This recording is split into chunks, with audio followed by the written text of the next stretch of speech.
is Don Tony. Don Tony is a compassionate human being. If I was employed with TNA right now, I would say, That's the way you dress your employees? No, well, you gotta look at it like this. Don Tony is a sportsman. I fucking use it as a frisbee. I chucked it at the down the block the other day just for fun. Don Tony is an articulate speaker. Blah, blah, blah, blah. Oh! Don Tony is a food connoisseur. When the McRib first came out, I had it. It was delicious. I ate like 5 of them, I remember, in like a 2-day span. The thing was that after a couple of weeks of the McRib, like the newness about it wore off. It wasn't as exciting anymore. And, and then I found myself, at McDonald's saying, give me a double quarter pounder with cheese. And I wasn't really into the McRib anymore. So this year, when you go to the voting booth, think of a real American. Think Don Tony for presidency. Blah, blah, blah, blah.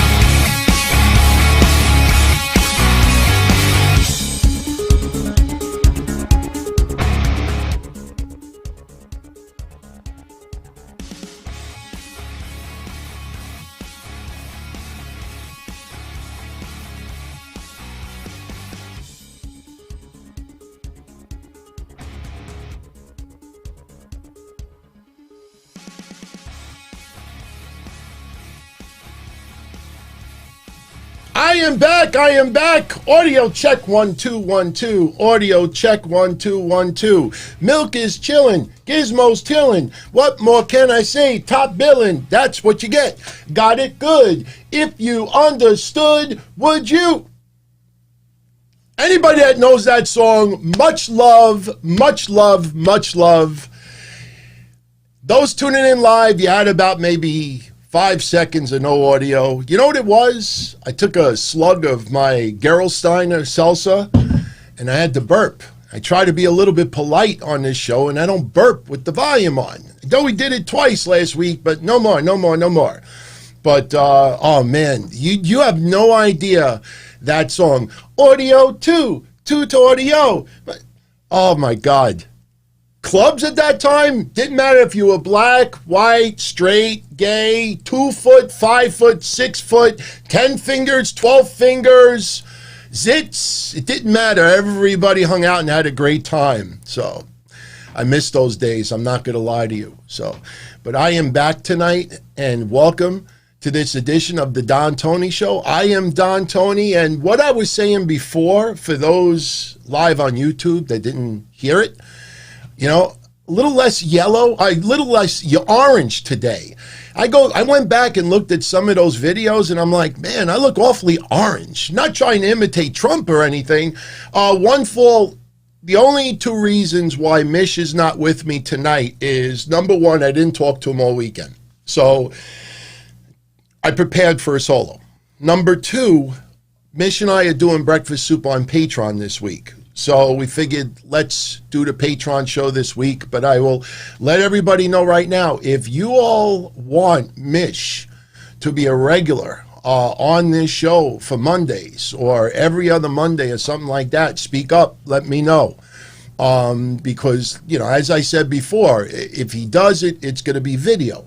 There's a few other people I've talked to also to come on here and there. I don't want to make it a permanent thing as of yet. That wasn't my original plan. This was not talked about, no, but we'll see. We'll see how it goes. But I want to shout out everybody who is tuning in. Mixler is up and running once again. For those that just want audio only, I always want to keep that option available for everybody out there. And I think tonight's show is going to be a breeze to get through. I think it's going to be a quicker show because there's only maybe 4 or 5 topics that we have to talk about tonight. We obviously got to talk about Raw. My God. my favorite part of the show and my least favorite part of the show happened during the same match. And no, it wasn't the Riot Squad versus Nia Jax getting interrupted by Retribution. Everybody, Retribution speaks. They speak. And they have a logo now. Everybody, this is Retribution's logo. Look at that. You know what that looks like? You go to arts and crafts store, you buy the stencils, and you spray paint the white paint over the stencils. That's what you come up with. But, you know, hey, I don't care about the logo. It's almost like the Viking Raiders when they first came around. Remember what I said? I don't care if their name is stupid. Give them a good push. Let me like them on TV. Call them whatever you want. I could care less. Now, Retribution now seems to be back down to 5 people. We had voices today. We had visuals today. Now, because I was doing so much preparing for the show today, I really didn't get enough time to tweak it as much as I wanted to. But what I did with my programs, as you could see, you know, now I'm trying to, you know, I'm getting the hang of it a little bit of doing banners. As you see, no clickbait, no clickbait. Those are going to be the 4 top topics that we talk about today, and a couple other little tidbits that I think you'll get a kick out of. But I noticed now, I see the game that's being played on YouTube, especially with some wrestling podcasters. We won't mention their names. I won't say if they have 1 million subscribers or 5, but I see titles repeatedly, week after week after week. Clickbait, clickbait, clickbait, clickbait. You'll never get clickbait here. So trust me when I tell you, when I put in that lower left-hand corner WWE ban of Twitch and all these lies, I told you Friday, lies. Anybody out there that claims that WWE is claiming the rights to anybody's real names, lies. And I gave you examples. I showed you clauses in their contracts. It was simple. Even somebody who has the brain of a vegetable could have figured this out Friday. What did we talk about Friday? It is simple. If you're on Twitch or Cameo or YouTube or anywhere else, you can do what you want, but do it in your real names. I felt bad for Lana. Lana does a commercial. She's not representing WWE in any way, shape, or form. She suddenly became the scapegoat for everyone else. You remember that little phrase I said on Friday, when someone gives you an inch, you take a foot? And unfortunately, some people out there got greedy. They got greedy. And I'm not singling anybody out, but there's one account that I am going to show you as an example. You saw it in the preview pic. I guess we could throw this out there immediately. Let's throw it out there right away. You know, everybody out there saying that WWE is banning all. No, that's not the case at all. Very simply put, for decades and decades, and I'm not going to repeat everything I said on Friday. You want to see it so bad, go check out Friday's episode of the Don Tony Show. I opened up with it, and I gave you straight up facts. No clickbaits, and WWE thinks they own people's name. Oh, and Andrew Yang. I swear to God, I almost drove to my parents' house today just to grab one of my collapsible fishing poles. And what I was going to really do, I was going to take a picture of Andrew Yang and tape it to the handle, and I was going to throw it in this room and reel it in, and it was going to have wrestling fans on it. He got you all hook, line, and sinker. Welcome to Politics 2020. Andrew Yang suddenly gives you shit. If you actually dissected what he said nothing. And I like Andrew Yang. I actually like that guy a lot. But he played politics on your asses and you all fell for it. Just because you know how to throw a suplex doesn't mean that you have the brain or the IQ of someone who graduated from college. But Lana, you know, she was the scapegoat. Everybody blaming her. Here's an example, plain and simple, of what WWE said no to. They said no to this, plain and simple. They never said, Paige, you're not allowed to have Twitch, Cameo, wherever else. But what these people were doing is what I said on Friday. They're using their WWE characters, their likeness, their names on all of these places, and that is owned by WWE. Whether you like it or not, whether there's COVID, achoo, or not, that is the facts. And here's the problem. If you show a little sympathy, oh, we're in the middle of COVID, Paige, I know you're banking $250,000 on Twitch, and you're making ends meet and you're doing well over there, and we're in COVID and we don't have anything for you right now, but we'll let it slide. Oh, blah, blah, blah, blah. You have your YouTube account. I know we're in the middle of COVID and we're really not using you all that much right now. We'll let it slide. Blah, blah, blah, blah. We know we're in the middle of the COVID, but you got a Cameo and you banked 30 grand so far, and good. That's money that we were unable to pay you at this time. We're going to let it go because we're in the middle of COVID. Well, guess fucking what? When COVID is over and another wrestler becomes uber popular and goes on social media, sets up a Twitch, sets up a Cameo, sets up something else, and does the same thing that everybody else has been doing, guess what? He or she gets their lawyer and go to WWE and say, wait a minute, you made the exception for this. Unfortunately, WWE, they don't have executive order or authority to make executive orders. It's in the goddamn contract. When you sign the contract, if you become famous, or if WWE creates a character and you become famous, if you're going to go on social media, if you're going to go on Twitch, if you're going to go on Cameo, and you want to make $1 trillion, do it, but do it under your real name. Do not show your likeness of WWE. Simple. A fucking vegetable could figure that out, but no. Everything that was said how do you all out there deal with these podcasters and websites that jerk you off over and over and over and over with this dramatic stuff and this and that, and then after, when everything is said and done, it's nothing? You think you would have learned when you said this person is leaving WWE to go to AEW, this person is trying to get fired from WWE to go, this person is getting arrested so you could go to AEW, this person's doing this person's doing that. It's simple. It's in the fucking contract. So what happened? All these rumors, Paige being defiant. Paige being defiant. How many times did you read that on websites today? Paige being defiant. No, she's not. She changes her Twitch to her real name. Problem solved. I know that's kind of boring, but that is the goddamn truth. That is the truth. So all of this crap that you have basically seen, heard, and read for the last 72 hours. And like I said, Andrew Yang, he reeled all you in. And I didn't want to open up with this. I wanted to talk about Retribution. We'll get to that in a minute. But Andrew Yang, all right? Now, I'm sorry for all of you out there that really like Andrew Yang. I'm probably going to hurt your feelings a little bit. This story broke, and I don't even need to be wearing glasses. I'm talking straight up to you. I'm not reading no notes or anything like that. Whatever I say is coming from here and here. Andrew Yang, he sees about Friday about, WWE is claiming the ownership of people's real names, and WWE this and WWE that.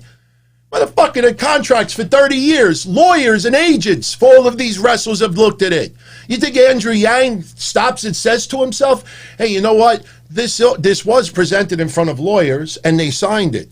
Oh, this was presented in front of millionaire agents and they signed it. Oh, this was what do you think? Vince goes in there and he does like a bad episode of Forensic Files. Here, sign this, and it's a blank piece of paper, and then he adds the stuff later on. So Andrew Yang, here is tweet number one. Andrew Yang goes on Twitter, and let's make this a little bit bigger. He says, I grew up a wrestling fan, and it's sad to see so many of my childhood heroes pass away early. The fuck you talking about? Who the hell has died recently early? Seriously. Maybe you tweet that 10 years ago. You tweet it now. Okay, your childhood heroes pass away early. Fine. Blah, blah, blah, blah, blah. I'd feel better knowing that they and their families were being fairly treated. I don't know what the fuck he's talking about. I look forward to doing what I can for the next generation of performers. All right? I know how tough it is. Okay? Fine. All right? So now I know the bottom is cut off, so we'll put it over here. He then says, Vince, get the wishing pole ready. Vince, you better hope that your old friend Donald wins because change is in the air. Can you smell it? Unfortunately, right now, well, we're not going to go there. Some people can't smell it, if you know what I mean. Change is in the air, and changes are long overdue where your corrupt labor practices are concerned. It would give me great pleasure that people know, all right? We're setting it up. We're sending it up. So that is tweet number 1, or 1 and 2. Then he writes, here's where he starts reeling you all in. If I'm not the Secretary of Labor, I'm pretty confident his or her number to talk about the ridiculous classification. You know what? Let's put this over here. Just, it looks better. If I'm not Secretary of Labor, I'm pretty confident I'll have his or her number to talk about the ridiculous classification of WWE wrestlers as independent contractors while controlling their names and likeness for years, even for something as benign as Cameo. Okay, sounds great. Got thousands of responses. Sounds great. So, oh my God, threat, Secretary of Labor, blah, blah, blah, blah. This guy gave a shit. Why hasn't he turned around? Well, we'll get to that in a minute because I have to show you something else. But so he writes that. So now everybody's like, oh my God, you know, we got to vote for Biden because if Biden gets in there, Yang will be the Secretary of Labor and Yang will do something about the independent contractors and he's going to fight and he's going to do all this and do this and that. Blah, blah, blah, blah, blah. Sounds great, right? So now Andrew Yang, let's go to tweet number 3. Here's the best one. Come on, Vince.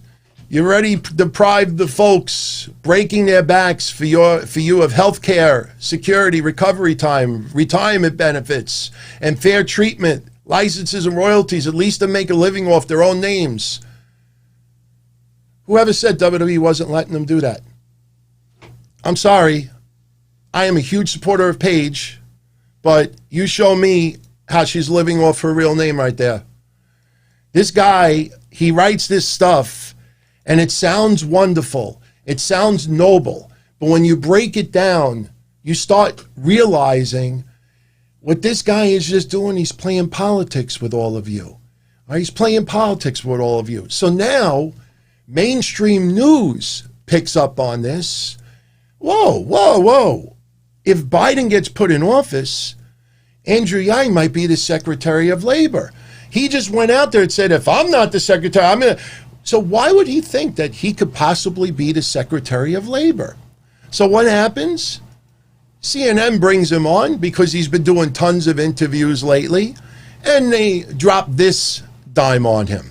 Feed has recently been looking like a job pitch for the Labor Secretary position. Is that something you want? And have you talked to Joe Biden about it? I'll do whatever. Oh, I'll do whatever. I'll do whatever. I'll do whatever. I'll do whatever. I'll do whatever. If they want me to dress up like a clown, I'll be a clown. This guy, nobody talked to him about Secretary of Labor or anything else.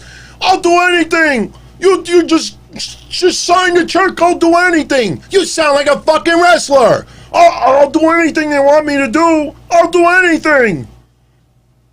Like a job pitch for the Labor Secretary position. Is that something you want? And have you talked to Joe Biden about it? Pisses me off, man. I'll do whatever Joe and Kamala want me to do to help us. I'll do anything. I'll do anything. Anna, I think the post you're talking about was my categorizing the misclassification of professional wrestlers as independent contractors, which is completely ridiculous given that the WWE controls their name and likeness for years and controls their activities in many ways. But anything that Joe and Kamala have for me that I think that they think will help move the country forward. I'll do whatever they want me to do because they think it's the best thing that I could do. That may be... This fucking guy didn't talk to nobody. Here's the best part. Listen to this closely. Seriously, I feel bad for big-time Andrew Yang fans because I am one also. But listen to this clearly. Listen to this. I would love to help. This is the best. Real quickly, if you will, if you were given that opportunity, what would an Andrew Yang labor secretary do on day one? We have to try to get people the benefits that were associated with full-time jobs in different ways, Anna, because we can't pretend that it's going to be like the 70s or 80s where you get a job and you're at the same company for years and years. So certainly you want to make it easier for workers to organize and bargain for better benefits, but if you could have... Organize or better benefits.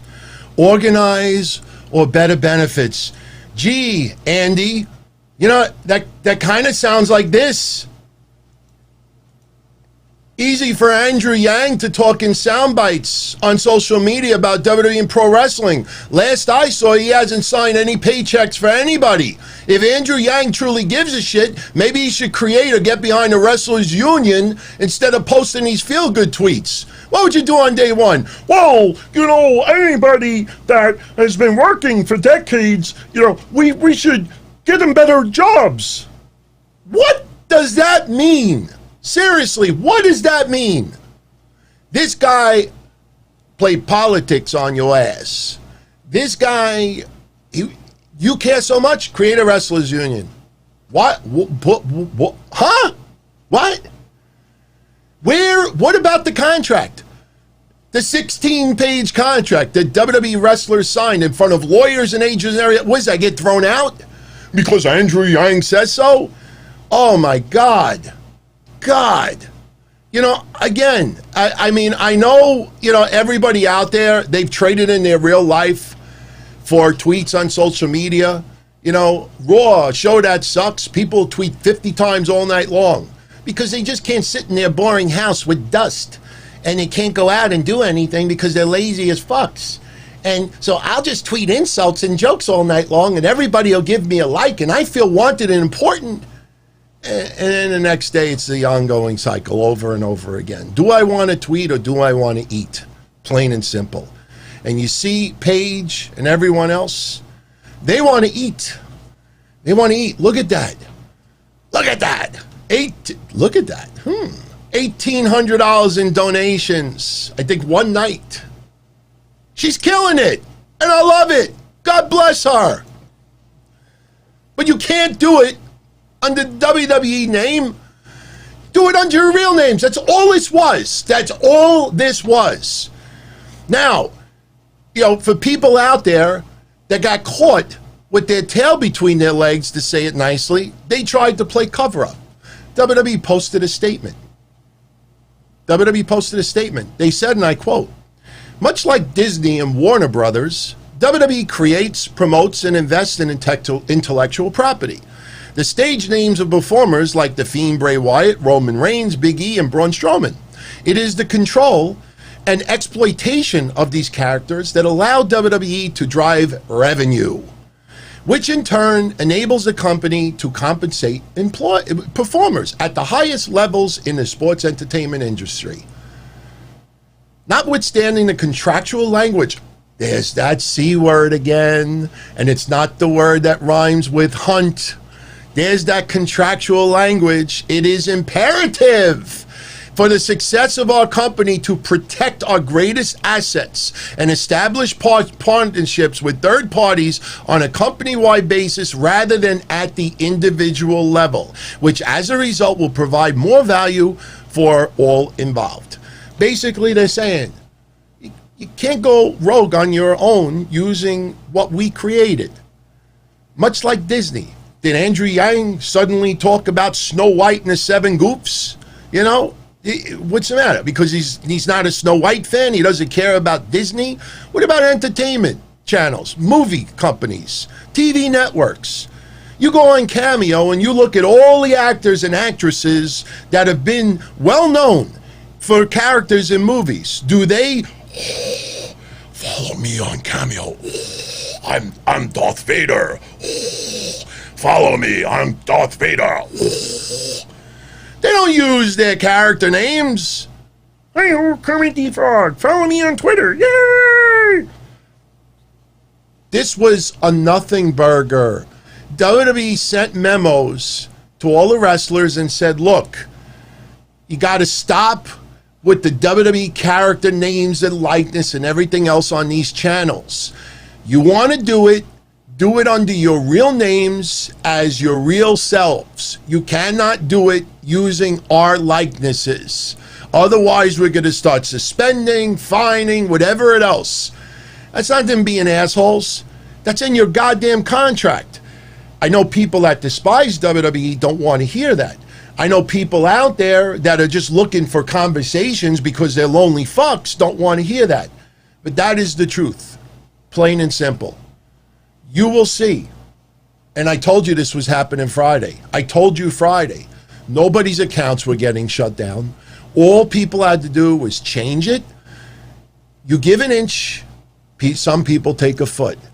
And when you add up, I don't want to put anybody's numbers out there as far as Twitch because I don't know the exact amounts. But there's some people in WWE that are on Twitch that are banking probably $200,000 plus a year. In some cases, I wouldn't be surprised if some people are making more money on third parties than in WWE. WWE is not looking for a piece of that. WWE wants you to keep it separate. Simple. Simple as that. That's all it was. Andrew Yang, trust me when I tell you, he really meant well. I definitely believe that he meant well. He is a hardcore wrestling fan. He is a good guy. But you need to remember, he is politics first. He is politics first. And if Andrew Yang feels that so much is horrible going on with this right now, then why not come up with an idea of starting a wrestlers union? Why not lead the fight? Why not show how this could be, to begin? You see, remember the tweet? If I become labor, why do you have to wait for that? And meanwhile, oh no, come on. Nobody pitched that to him. That was politics. That's all that was. Oh my God, he's got to be Department of Labor Secretary. That means we got to vote Biden. We got to get Biden in, because if Biden is in, then Yang could be Department of Labor Secretary. And now wrestlers could fight. Based on what? As soon as that goes to the courts and they pull up the contract, look at all this money this person made for 1 year, 3 years, 5 years, 10 years under our company, signed the renewal contracts. It was in front of lawyers. It was notarized. It was in front of agents. You know what the court's going to say? Yeah, WWE, you're right. Why do you think WWE still gets away with independent contracts in 2020? Did anybody ever stop? Did anybody ever ask why a court, after all of these years and all those class action lawsuits, even the real radical left states, how come nobody out there has ever won a case with WWE as far as independent contractors? So again, it sounds great on social media. It sounds like, you know, that a union might be the right way to go. But do you see any wrestlers balking, walking out and saying, you know what, unless we get better this, better that? What about the fact that WWE pays you a little bit more? I'll give you $80,000 a year instead of $60,000. This way you could go out and buy your own health care. What happens? Well, okay, you know, Andrew Yang with the health care. Oh, WWE should give everybody health care. Okay. Now what happens when your renewal contract is up and they say, okay, we're going to give you $10,000 less a year? Well, what do you mean? I've been busting my ass. Well, you know, we got to cut back because now we got to offer health care for everybody out there. You remember Sandra Fluke? Remember that woman that, you know, was in college when Obama was running for president, and she's like, oh, we need to give free birth control to all women. No problem. I'm an insurance guy since 1998 and knew exactly what was going to happen.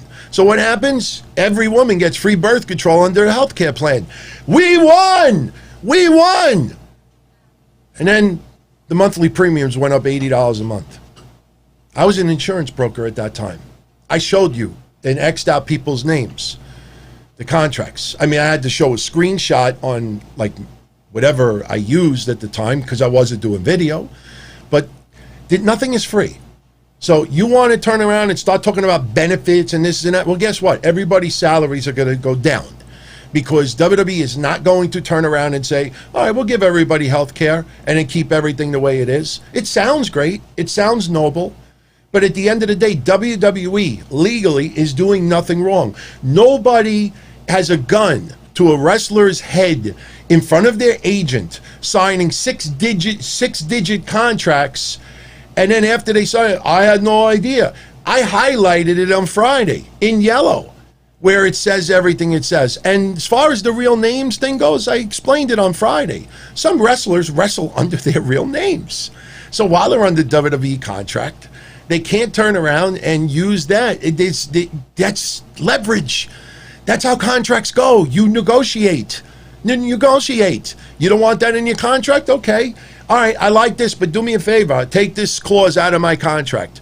WWE didn't give in to anything. These are people who got caught Friday with their tail between their legs, and they're trying to figure out how to get out of this. That's what's going on right now. Now, talk about somebody trying to get out of a bad situation. And then I'll get into a couple of your super chats, and then we'll talk about Raw and a few other things. Tony Khan.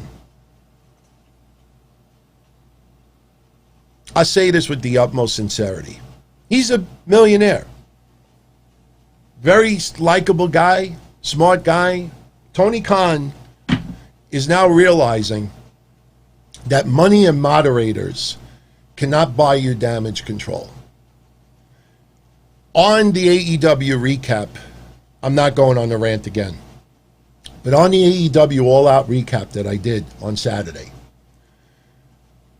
plain and simple, Tony Khan, his first statement that he gave publicly was that he was the one to stop the match. Good. So you were the one to restart the match. Because are you saying that somebody overrode your decision? You restarted the match. And why? Because 60 seconds later, after Matt Hardy is unconscious, 60 seconds later, Doc Samson, oh, he's okay. He's awake. He's okay. He's good to go. Oh, he's good. What protocol did he pass? You can't see if there's a brain injury. You can't see if there's bleed. You can't see if there's scrambled eggs up there or not. The guy fell from a scissor lift 15, 20 feet high, got unconscious, got up, live on TV was spaghetti legs, didn't know where he was. And how many times over the years, football players, Jaguar players included, wrestlers, got a concussion. I don't remember what happened in the match. I finished the match, I don't remember what. So now we find out after, he didn't suffer a concussion.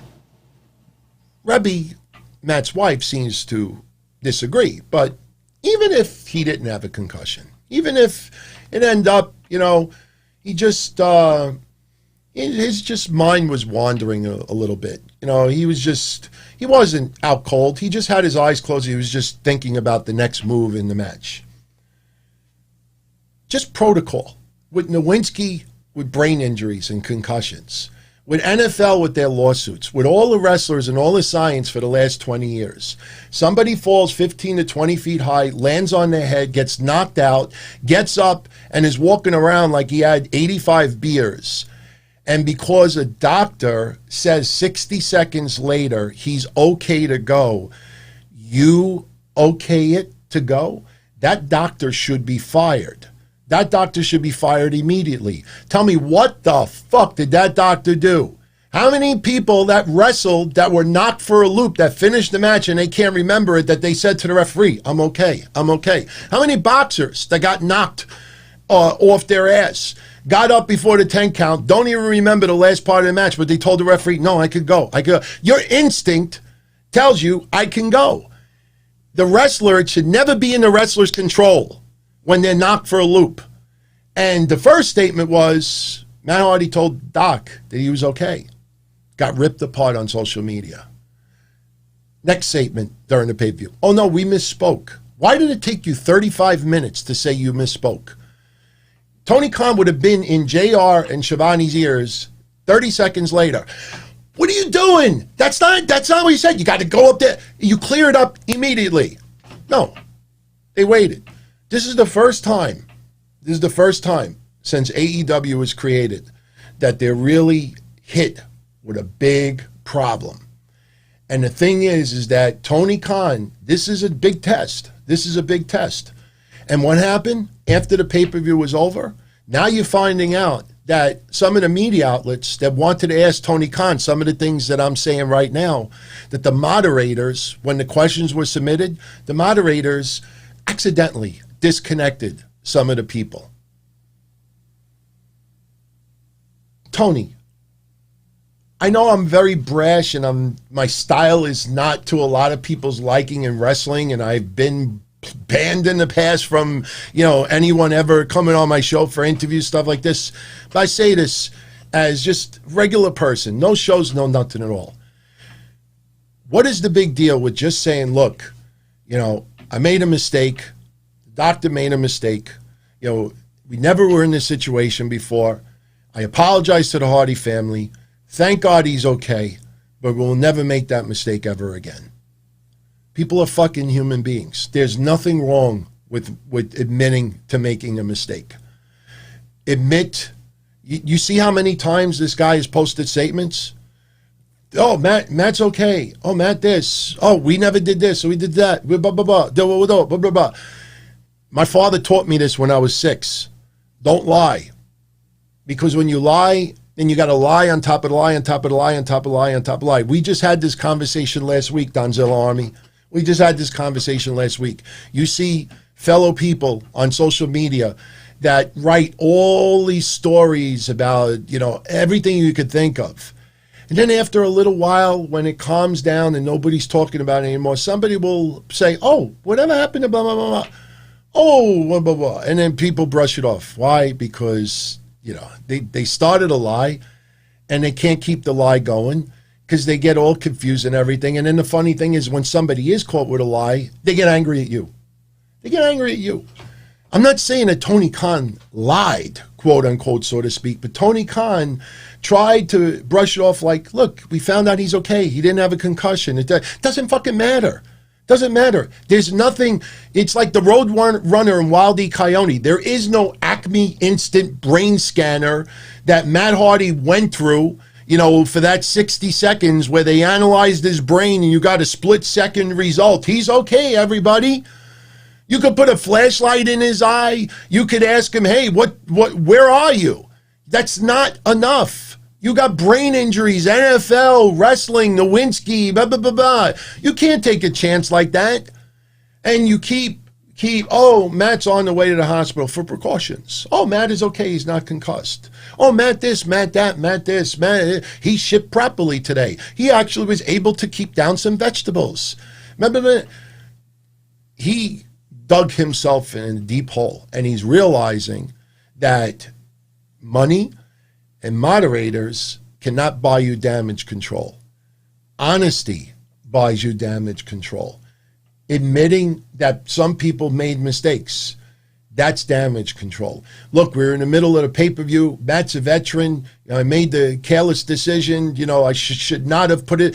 His first response was he stopped the match. Did we fucking need to know that? It almost sounded like, see, everybody, I care. I stopped the match. Well, guess what? Who restarted it?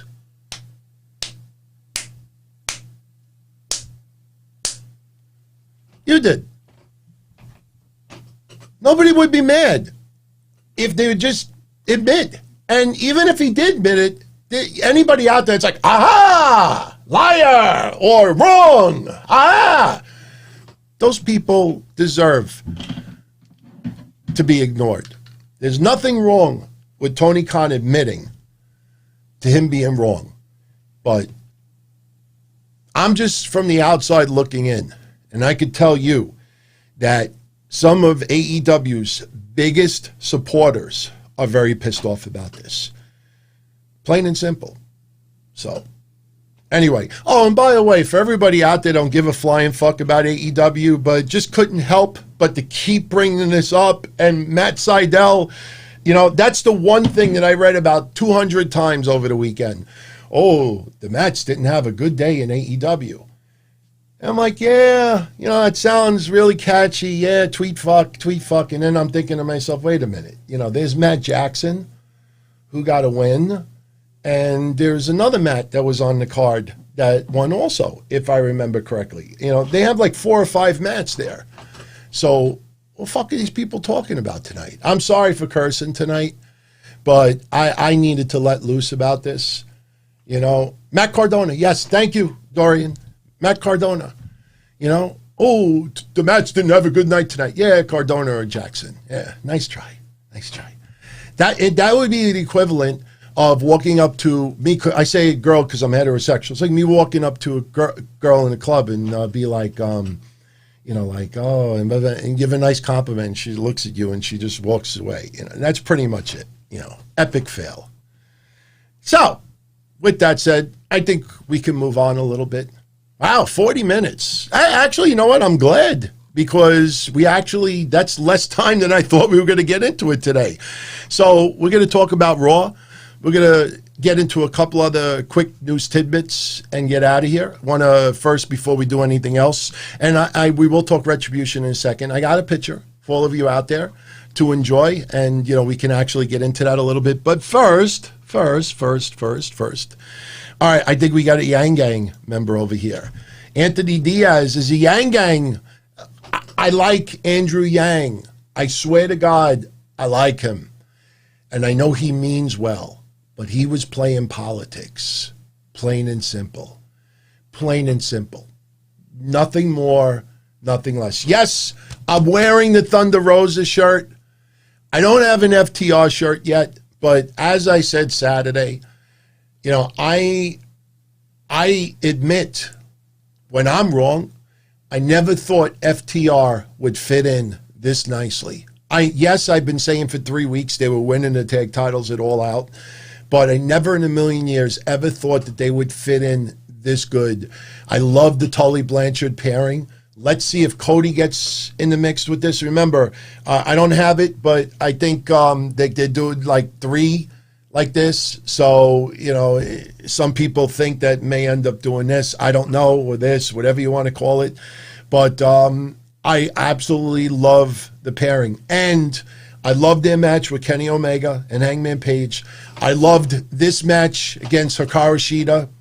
And it sucks that, and I told you 5 minutes into the pay-per-view recap on Saturday that the net was going to just focus on Matt Hardy, Matt Sydal.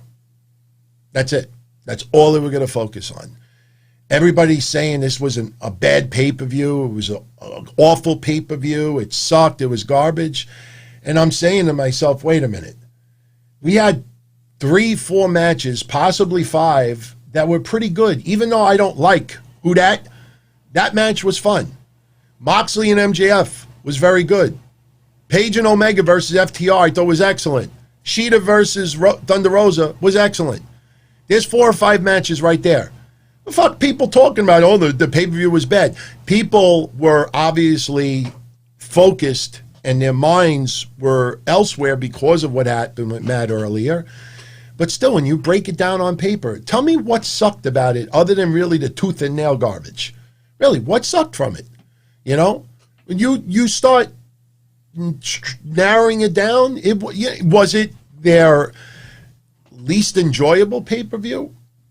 Possibly. I ask everybody this. If Matt Hardy never got injured in that spot, and the match would have continued as it did, and they ended up, Matt Hardy won, blah, blah, blah, blah. Would anybody be saying what they're saying right now about the pay-per-view? It was an accident. He overshot the table, got hurt. It was an accident. You take away that, the pay-per-view was not bad, and I am not an AEW, fanboy. I am a wrestling fanboy.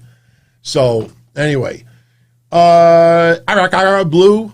Yeah, I'm going to get to the Raw recap in a second. So, we got a couple of super chats. But for the right price, I could stop right now, and I could just say Harley Quinn. Sorry. No, kidding. People need to research what tactics politicians use to manipulate them and stop being marks for politicians and think for themselves. That's why I'm not as much of a Trump supporter anymore. That's why there's a lot of things about Trump I don't like anymore. Will I still vote for him? I'm not sure. I might not vote for anybody this year, to be honest with you. But when you start seeing the people, I told everybody back in April that the vaccine, and I said it at least 15 times across shows, the vaccine was going to be out before the election. That will be used as a political tactic to get people, oh, I got it. See, they weren't going to bring it. I pushed and everybody worked overtime and we got it done. Everything is politics. Everything is politics. You see, and I'm not going to get into a political rant, but I'll say one thing. It'll take me 40 seconds, I promise. I'll shut the shows down if I'm lying. You see all of the states that have crazy shit going on with violence and riots. You see in my state, we've been under or around 1% of infection rate for 30 days, yet in restaurant dining is still not back, and I know people have closed up. You look at all of these states that are having big things like that, and they're all Democrat, you realize quickly that the more there's rioting, the more that people are out of work, the more people are suffering in those states, the more they blame it on the president. I'm not sticking up for the president right now, but you go into your respective states that have all these massive problems right now, and they blame it on the president. Oh, he's stroking the flame for violence. But yet you won't do anything to stop it in the streets. New York had under 10 deaths for the last month, and restaurants can't resume in-ring. It's going to start getting cold out. And all these people, why? Oh, it's because Trump didn't handle the virus properly. That's what's going on. This is all politics. Everything that's wrong with the world right now, most of it is politics. Andrew Yang just does it a different way, and it does it in a way that he cares. But at the end of the day, he has zero leverage for contracts or legalities. You know, you see how he left out all the contract stuff. You see how he left out how some of these wrestlers have made millions and millions of dollars. How are they being treated bad? Tell me. Break it down. But you see, in a 360-character tweet, it sounds great. Everybody sounds like a superstar on Twitter. But yet, when you realize they have no relationships, no job, they can't show you themselves, they have to hide behind fake names, fake characters, all of these wrestling sites that it's under a name of a company and not the individual people, you realize that everybody is a superstar on Twitter. Everybody is a cool person on Twitter until you actually get the reality checked. Once you realize what you know, every Christmas and birthday gift looks beautiful with wrapping paper and bows and, you know, everything like that. Once you open up the gift and you realize it's a fucking ugly sweater, you know, that's what it is. There is a shitload of ugly sweaters on Twitter. You just haven't unwrapped the gifts yet. So, Brandon Jones says Biden probably did promise him. Oh, then why didn't he say that, you know, if they're elected? He basically, do I need to play it again? Oh, I'll do whatever they want me to do. If they want me to do something. That didn't sound like someone who was promised, or even he didn't expect that question. And don't tell me that he did. Seriously. You know, he did not sound like, he didn't even say, you know, well, you know, we talked about it and hey, you know, we got to one step at a time. And, you know, right now our focus is to, you know, get Joe Biden and all. None of that. And what are you going to do on day one? Oh, you know, people have been working. It's not like the 70s and they need to get this. What the hell was that? Seriously. You ever see in a cartoon? That's what that was. That was a guy that had no idea what his answer was going to be, did not expect that question. And when you hear the woman ask him, it almost felt like he was like, oh, that wrestling thing. Oh, you know, I was just talking about it. He never expected that to hit the major news wire. Joe punches. If WWE didn't stop this type of injury, the backlash would be tenfold. Speaking of injuries, let's keep Ivar in your thoughts. You know, God bless all of these wrestlers. You remember not too long ago, one of you in a super chat asked me, what's the first move that I would stop wrestlers from doing right now? And I said, there's too many of the, as Excalibur calls it, tope suicida. those topes outside the ring. Oh, he's a big man, Ivar. There's a reason why gigantic people might do that move maybe on Christmas. Hurt business outside the ring, not the referee, but Ivar himself went like this repeatedly. He's like, I don't give a fuck who sees this. I'm putting it up here. That's no joke. I don't want to make light of it, but it seemed like he tore his knee up really bad. You put it in slow motion, it looks like he landed wrong, and there's where all that weight just come crashing down. I hope he's okay. I really do. I hope he's okay. Antonio, stop being a Meltzer, not Ryder. I got news for you. Miro, Rusev, he's not a Meltzer fan.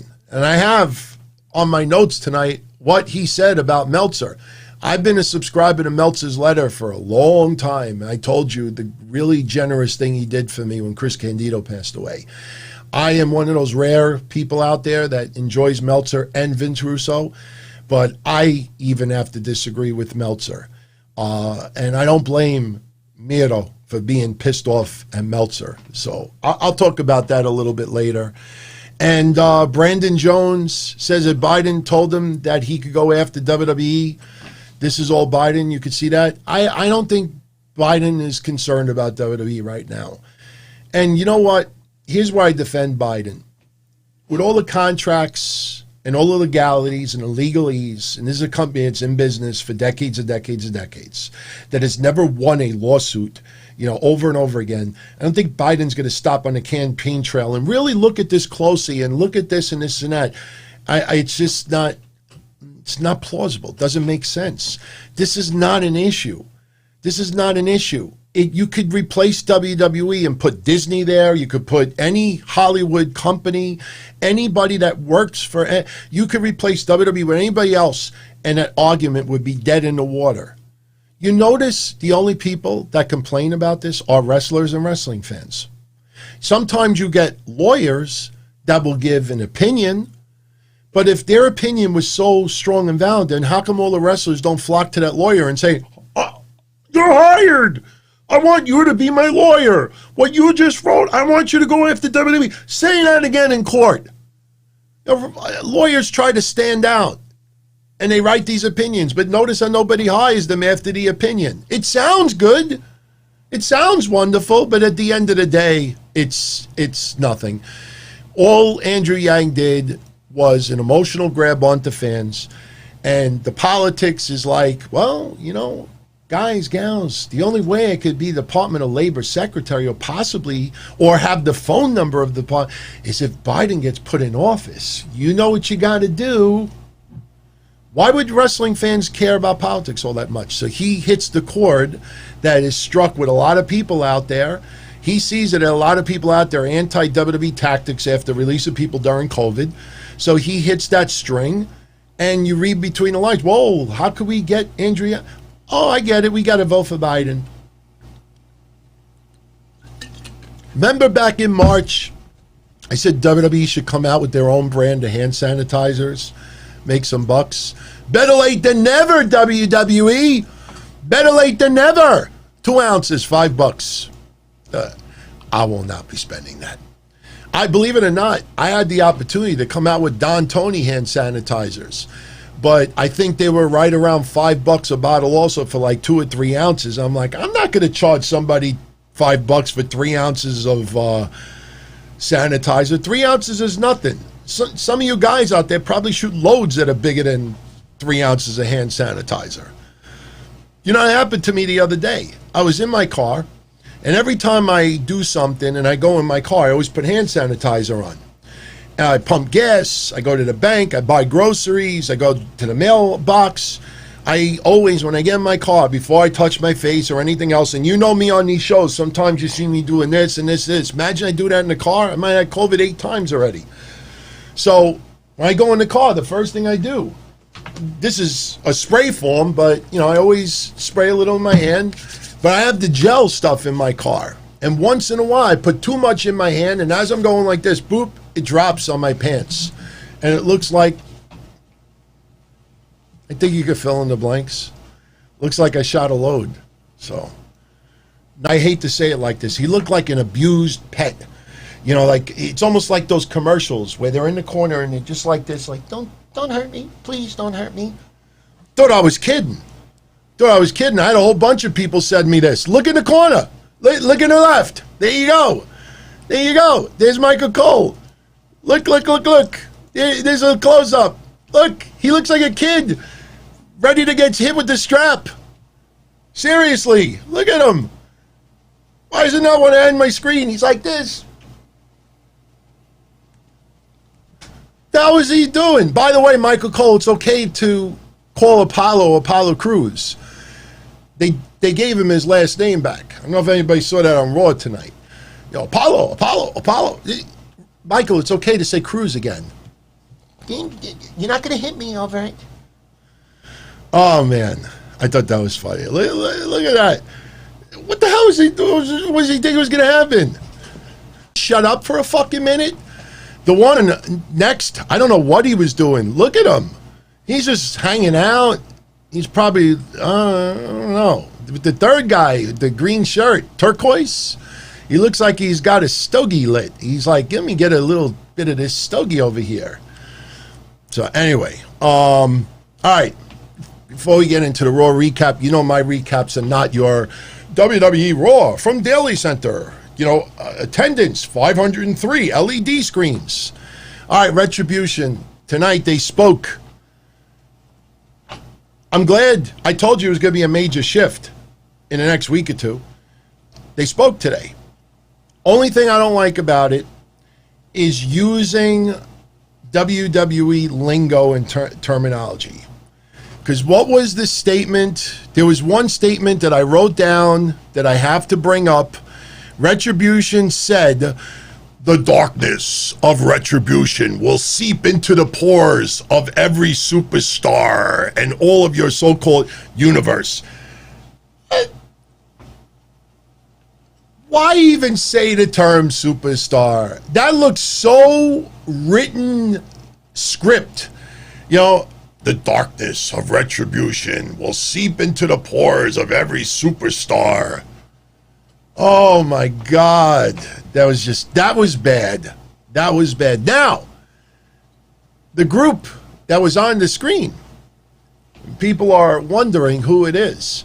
So, like I said, I didn't have time to run all my codecs to really, because I got programs, and it's not just simple Photoshop or Corel, this is that. I got programs that were used 20 years ago from like FBI. If you've seen episodes of Forensic Files and looking at the security camera and they can't make out what kind of car it is because whoever it was had a cheap VCR security camera system from 1991, and they run it through all these programs and they like de-digitize and they do it. Next thing you know, you could see it's like a Buick with great wax job on the car. So I didn't get a chance to run it through all my programs tonight, but I ran it through one and I brightened it up a little bit. And for anybody out there that wants to see a little bit better of who these people are now, unfortunately, I don't have programs. You know, I know people think that there's X-ray machines where you could see a girl walking by and you put on these special glasses, you could see what they look like underneath. Unfortunately, we don't have Retribution like glasses like that. So this is what I came up with. You can probably brighten your screen a little bit further to see it a little bit more, but if you look at the faces closely, it looks like on the left that is Mia Yim. It looks like on the middle, it's really the center. It looks like in the middle that's Dominik Dijakovic. On the right to Dijakovic, that looks like Dio Madden. On the left, in the back, might be Caden Carter. And, Caden Carter and Shane Thorne. So those are the names that people are starting to focus on. Some people like, it's Mercedes Martinez. Yeah, really, which one? Which one? Somebody actually wrote that earlier and sent me a PM. No, that's Miss. I said, which one? The one wearing the mask. Yeah, okay, goof. Your tweet fuck failed. Sorry. The one in the center is Andrew Yang. That's funny. But yeah, so that is the group. You know, just because Mia Yim is not that tall. She's not the same height as Dominik Dijakovic. But when you have someone with a close-up and somebody a little bit further behind, they look like they're only 2 inches apart in height. That is not the case. So what did George Burns say? George is always good for a fun. The one in the center, oh yeah, he's the one that said Andrew Yang. But yeah, so that's what it looks like. It looks like Mia Yim, Dominik Dijakovic, Shane Thorne, Caden Carter, Dio Madden. Now, I don't think these faces are going to change, because when you finally do the speaking part and they got a logo and now they're making demands and this and that, now you know, okay, we have settled on certain people. This is who it seems to be. It's going to be very interesting, especially with Mia Yim, since everybody knows the relationship between her and Keith Lee. But I will continue what I've been saying since day one. Take notice that they have never done anything to Raw Underground. Nothing.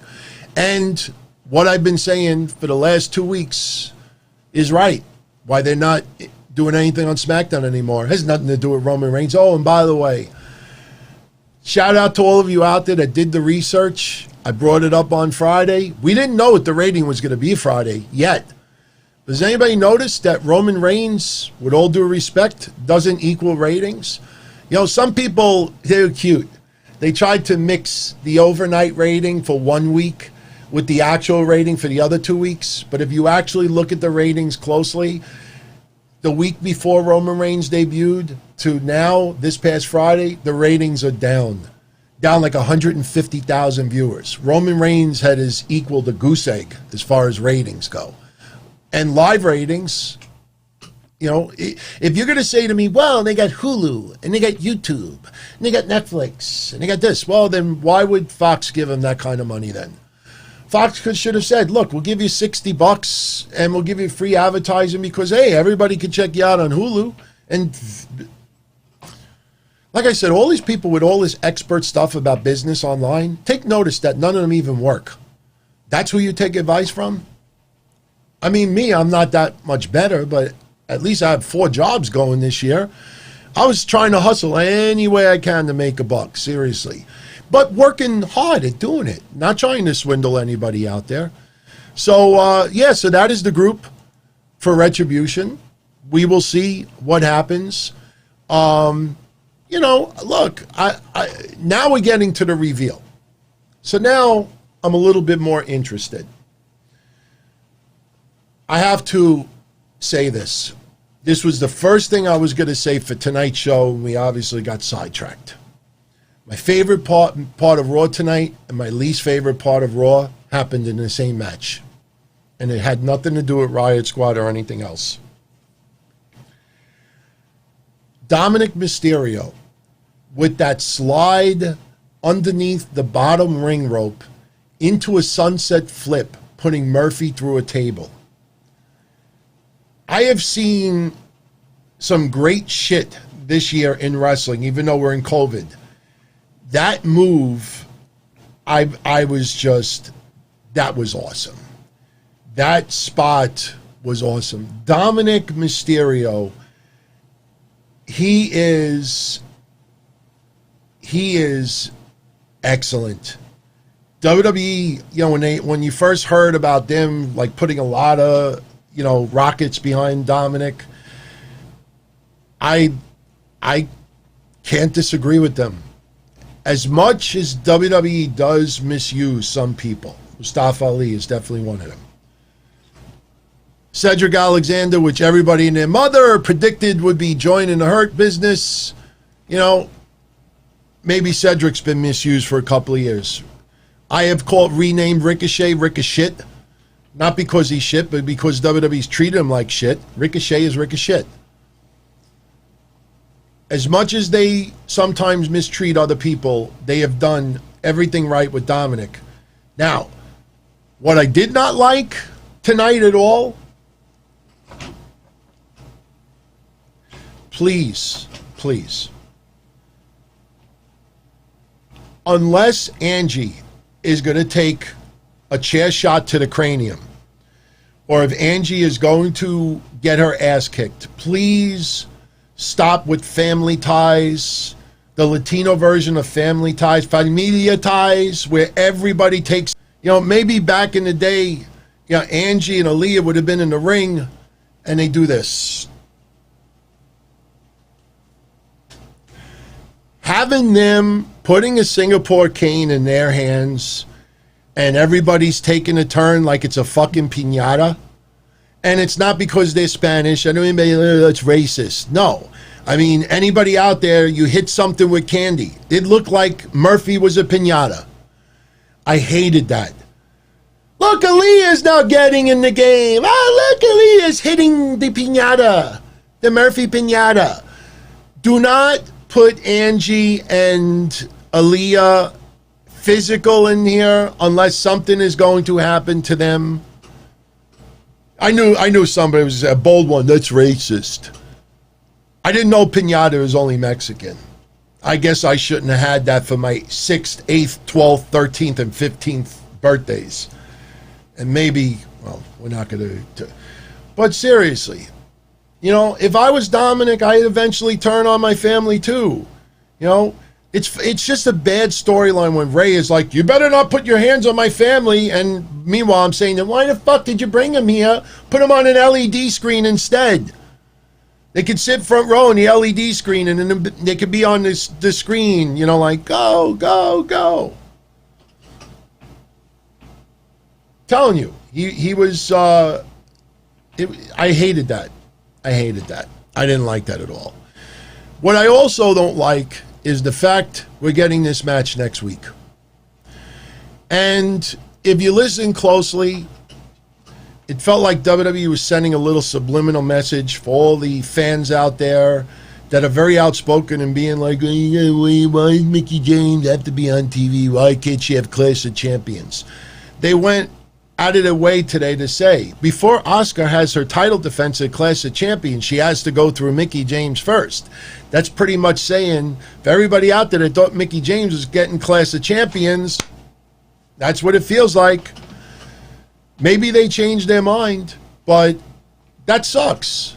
That sucks. I mean, I want to see the match.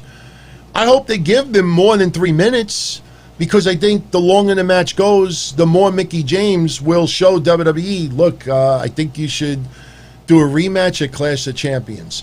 They go 6, 7, 8 minutes. They will put on an outstanding match. I hope WWE gives them that time. I don't want any interference. I want to see both of them. I want to see Mickie James and Asuka at Clash of Champions. Definitely, without a doubt. There's nobody else right now that I would rather see Asuka take on, to be honest with you. And let's see what happens next week. Because remember, I was really pissed off when AEW had that tables match with Guevara and Matt Hardy on TV. And there was no match announced for the pay-per-view, and it felt like, okay, this is the finish. Guevara got his head split open. That was it. And I didn't think there was going to be a follow-up match. They ended up doing one, and unfortunately, we got what we got Saturday. But, maybe after what happens next week, I'm a little concerned that they keep Lana and Natty involved with this.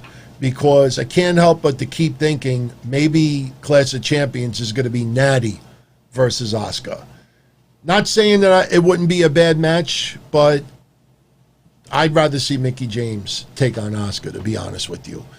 So with that said, let's talk a little bit about Raw. Let's fill in the blanks, what we haven't talked about already. So Raw opens up with Randy Orton hitting the ring. He brags about beating the crap out of Kevin Owens, Seth Rollins, Keith Lee.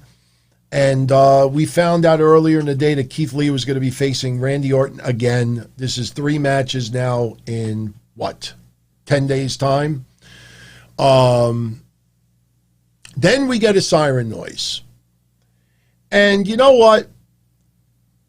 I'm not going to lie to you. As soon as I heard the sirens, because I was preparing for the show, I immediately thought of Scott Steiner. Did I think Scott Steiner was coming out? No. The reason why I thought of Scott Steiner, the reason why everybody and their mother thought of Scott Steiner is simple. It's not because a siren was playing on the ambulance, but because the pitch of the siren was the exact same pitch from Steiner's music. It sounded like WWE queued up Scott Steiner's music. That's why everybody thought it was Scott Steiner. If you go on YouTube right now and type in the word ambulance and you watch 10 videos of ambulances shooting their horns, a lot of them are going to sound a lot different. Not every ambulance has that sound was exactly the same as Scott Steiner's theme song. That's why everybody thought of Scott Steiner. Not because it was a siren from an ambulance. It was because it was the exact pitch. Exact.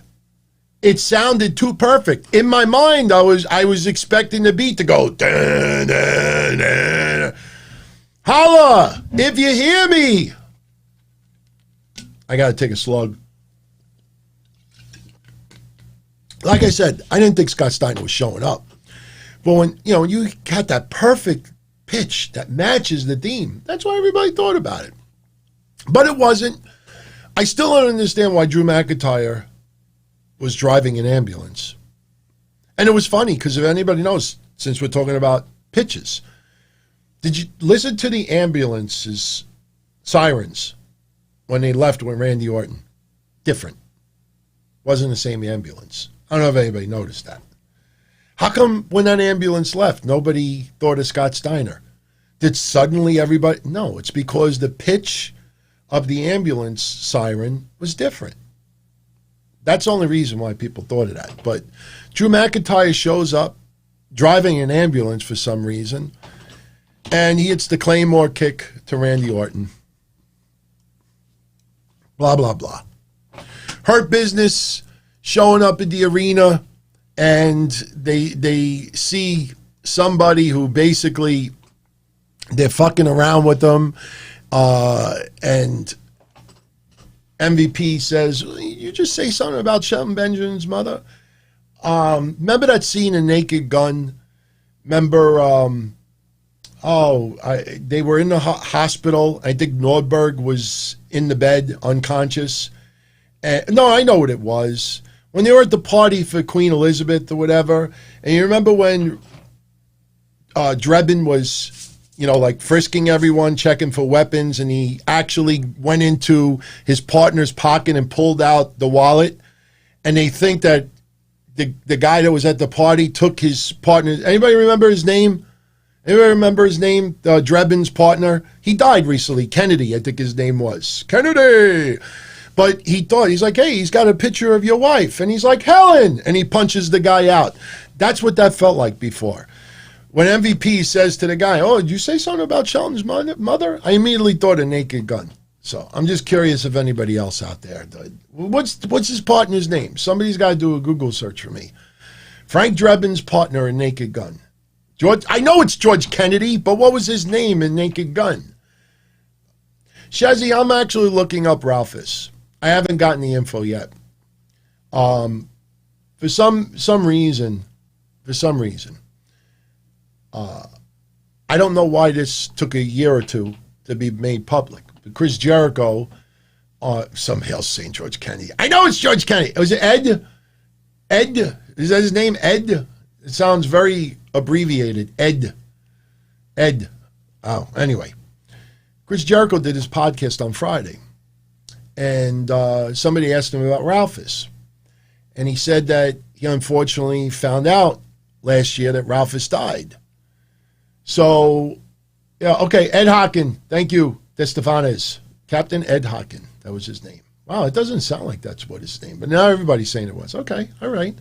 You remember this scene, punch the guy out. So Jericho reveals that Ralphus died last year. Now, honestly, I don't know why. I don't know when he found out about it, but I don't understand why he didn't just mention it publicly like when he first found out. I mean, if nobody would have mentioned it Friday on the podcast, we would not have known that. So I am looking it up to find out, I'll get all the information.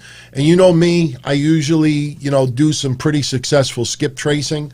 So, I will let you know what I find out. I'll find out exactly when he died and, get you all the details. I'll have it by next week. Maybe I'll have it by Friday if I get time to look it up. Also, there's another death in the world of pro wrestling that I wanted to mention. You all probably wouldn't have known him. He wrestled in the Northeast, more in the Pennsylvania area, but I actually got to meet him once. He was hanging out with Timmy Austin, God rest his soul. You knew him as the ECW Zombie. I was good friends with Timmy Austin. He used to do a hotline with me also. There was a wrestler from Philly. All right. If you look at pictures of him wrestling, he looked a lot like Big Cass, believe it or not. Very similar look. But his wrestling name was Snakeman Deven Michaels. And his real name was William Lester Franz. And he died at the age of 39. Don't know the cause of death as of yet, but he actually wrestled as the Snake Man. His finisher was the DDT. And, people on the surface will be like, wow, that's a ripoff of Jake the Tire is told by Adam Pearce that, he's still got a busted jaw. He's got to leave, even though McIntyre sounds awfully fine. We don't have any props to really do anything about that. Basically, McIntyre tells Adam Pearce, I'm going to be a Clash of Champions no matter what. Adam Pearce tells him leave the building. So we're supposed to be under the impression that McIntyre is going to leave the building. Obviously wasn't the case. So, the one thing that sucked about tonight is that some of the matches feel yet about Cedric's turn. You could tell that, Cedric, he cuts good promos, but they're not outstanding. Cedric is a very likable guy.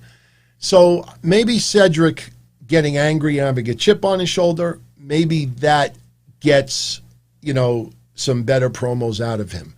But when he was going to be on the MVP lounge later on, and he started talking, and basically he was losing money by hanging around, Ricochet and, Apollo Crews, no mention of Mustafa Ali, by the way.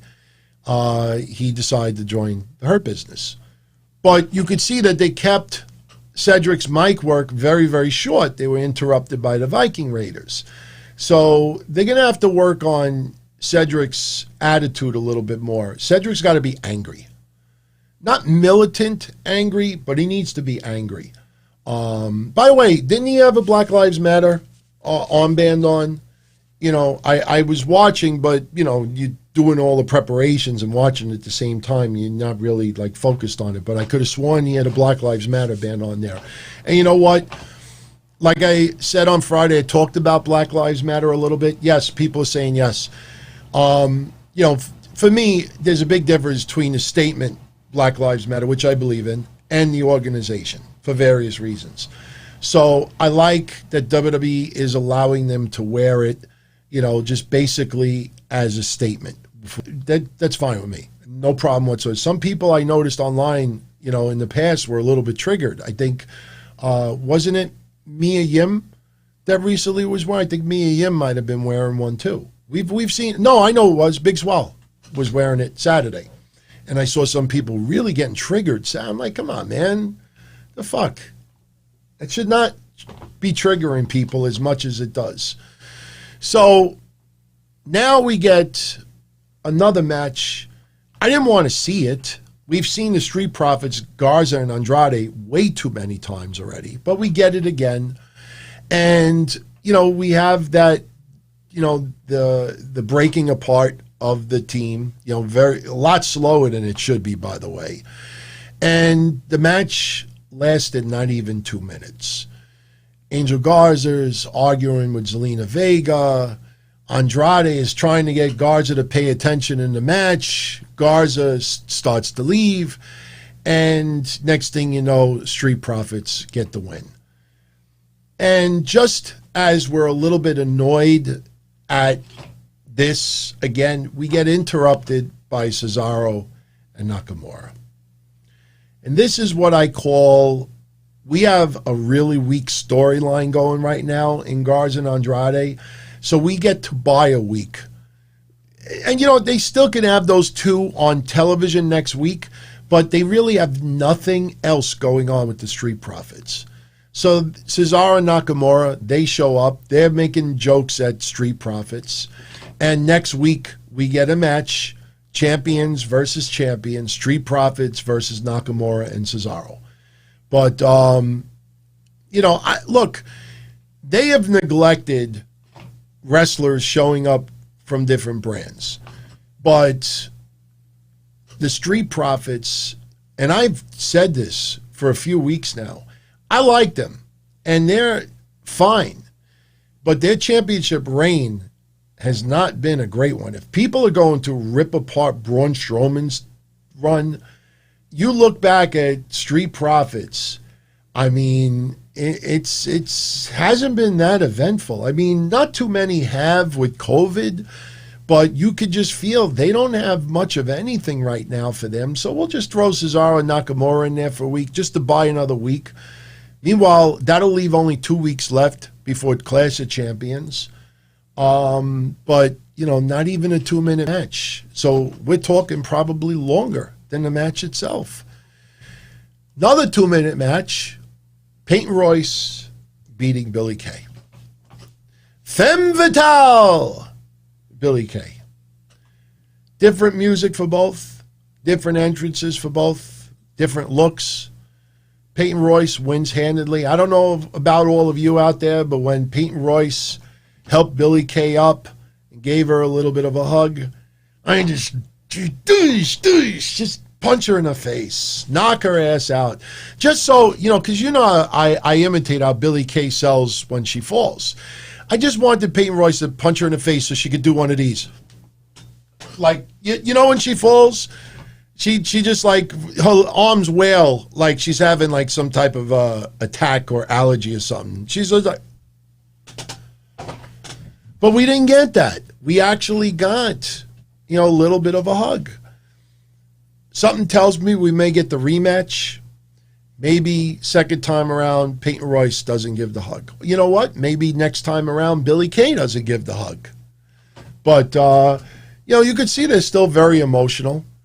You know, they've been together for so long. The funny thing about it is that they still work for the same company. They're still together. They're still riding together. They're still, you know, together outside of the cameras. So it's not like, you know, they're being, it's not like summer camp where you meet your friend and now summer camp is over and you won't see that friend until next year. I mean, my God. All right, so they're not teaming in the ring. But it's not like they were like, you know, given to different mamas, you know. That's it, you know, bye. They plugged Dominic Mysterio versus Murphy.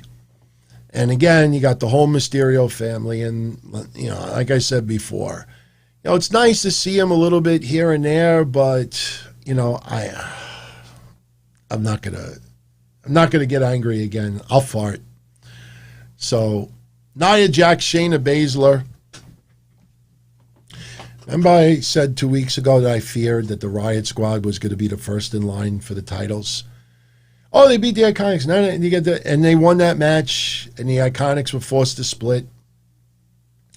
Now what they're trying to do, they're trying to give the suspension of disbelief that the Riot Squad have a shot against Nia and Shayna. So what do? They can't go too far, and they can't have Liv or Ruby to beat any of them one-on-one. That's way too lopsided. So they announced tonight that the Riot Squad was going to face Nia Jax and Shayna Baszler in separate matches, 2 handicap matches. All right, no big deal. So what happens? First match goes down, and you have Shayna Baszler losing to the Riot Squad because of distraction from Nia Jax. Okay. planting the seed that, hey, maybe the Riot Squad, can actually beat Shayna Baszler and Nia Jax. You see the problem here? The scales are so tilted that the only way you could try to get a little suspension of disbelief is to have 2 handicap matches. One of them will have the underdog win because of a distraction. The other match will end up with no winner because Retribution decides to show up.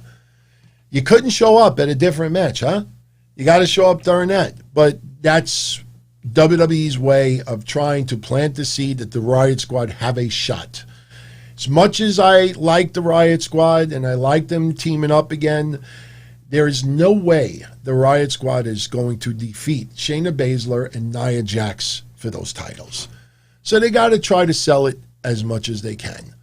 So, meanwhile, Drew McIntyre is still walking around the building. Adam Pearce sees him. Charlie Caruso sees him. I thought you were leaving. I can't find the exit. I picked up the wrong phone. I did this. You know that he's going to be going at it with Randy again.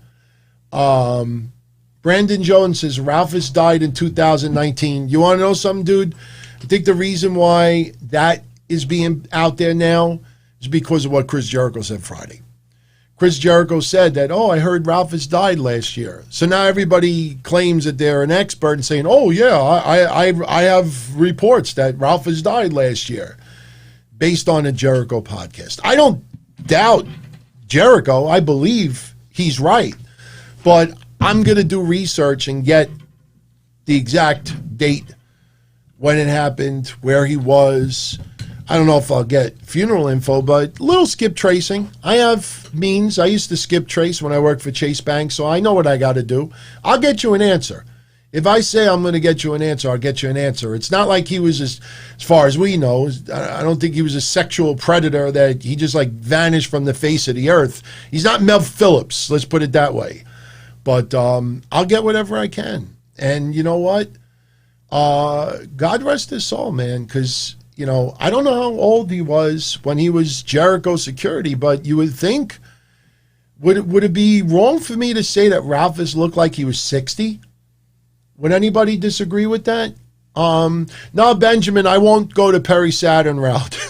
I will not. I'll just find out when he died exactly, where he passed, and I'll get that info. But is it easy? Is it safe? People agree that Ralphus seemed like he was around 60 when he was being the security for Jericho in WCW.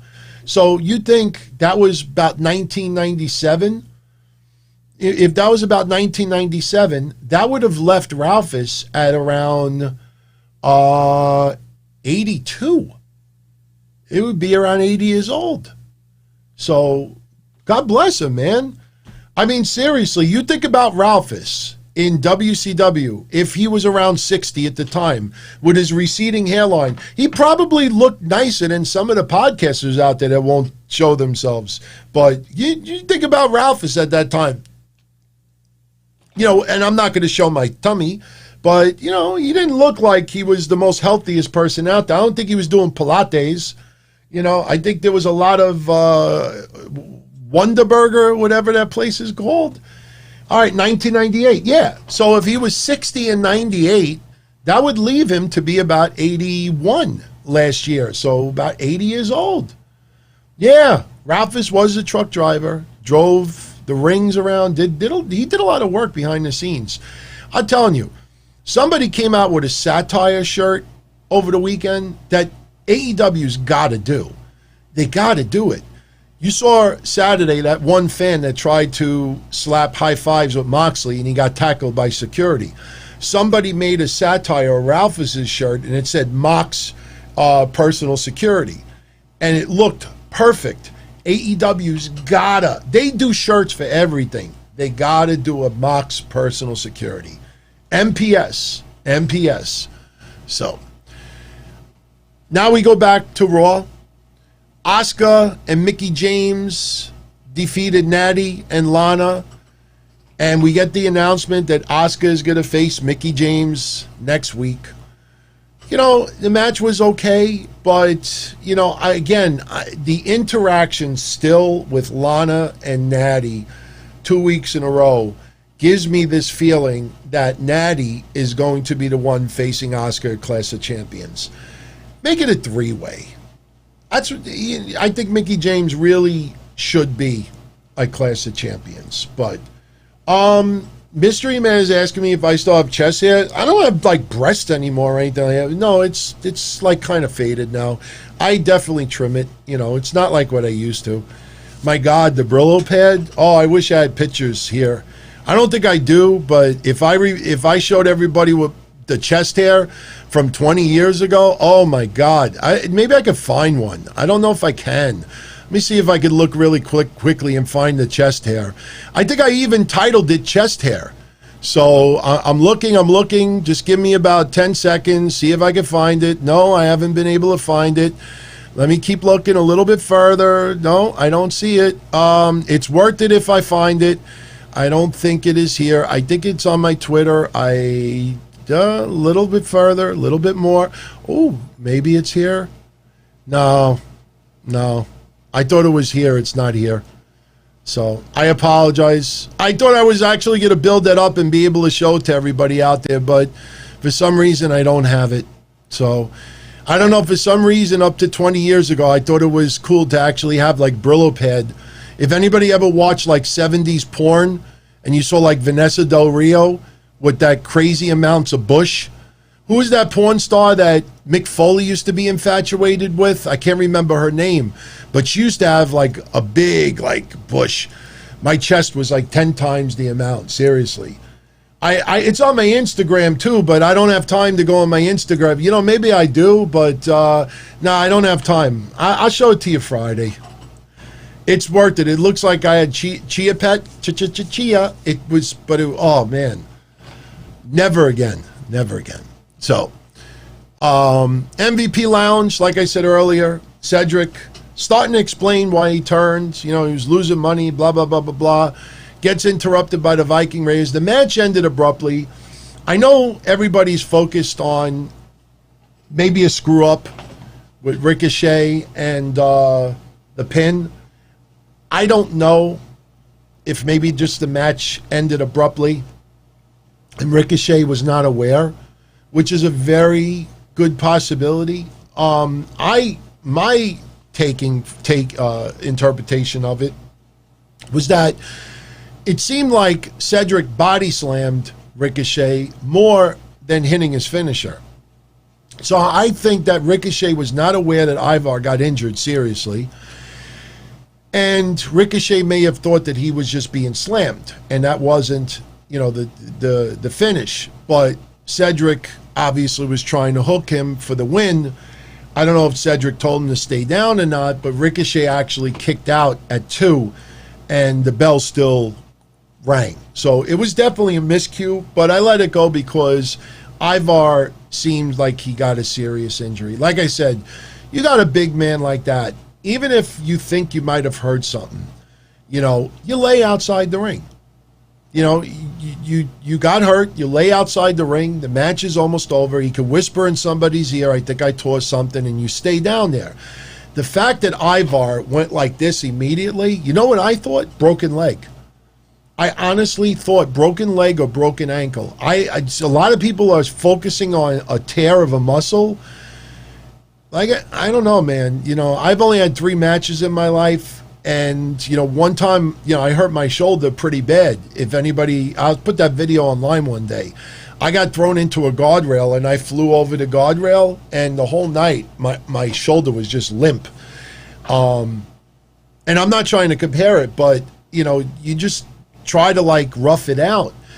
And he could have just laid outside the ring until the match was over, and that would have been it. But the fact that he was just, like, you know, going like this, I think he broke something. I hope he's okay. I really do.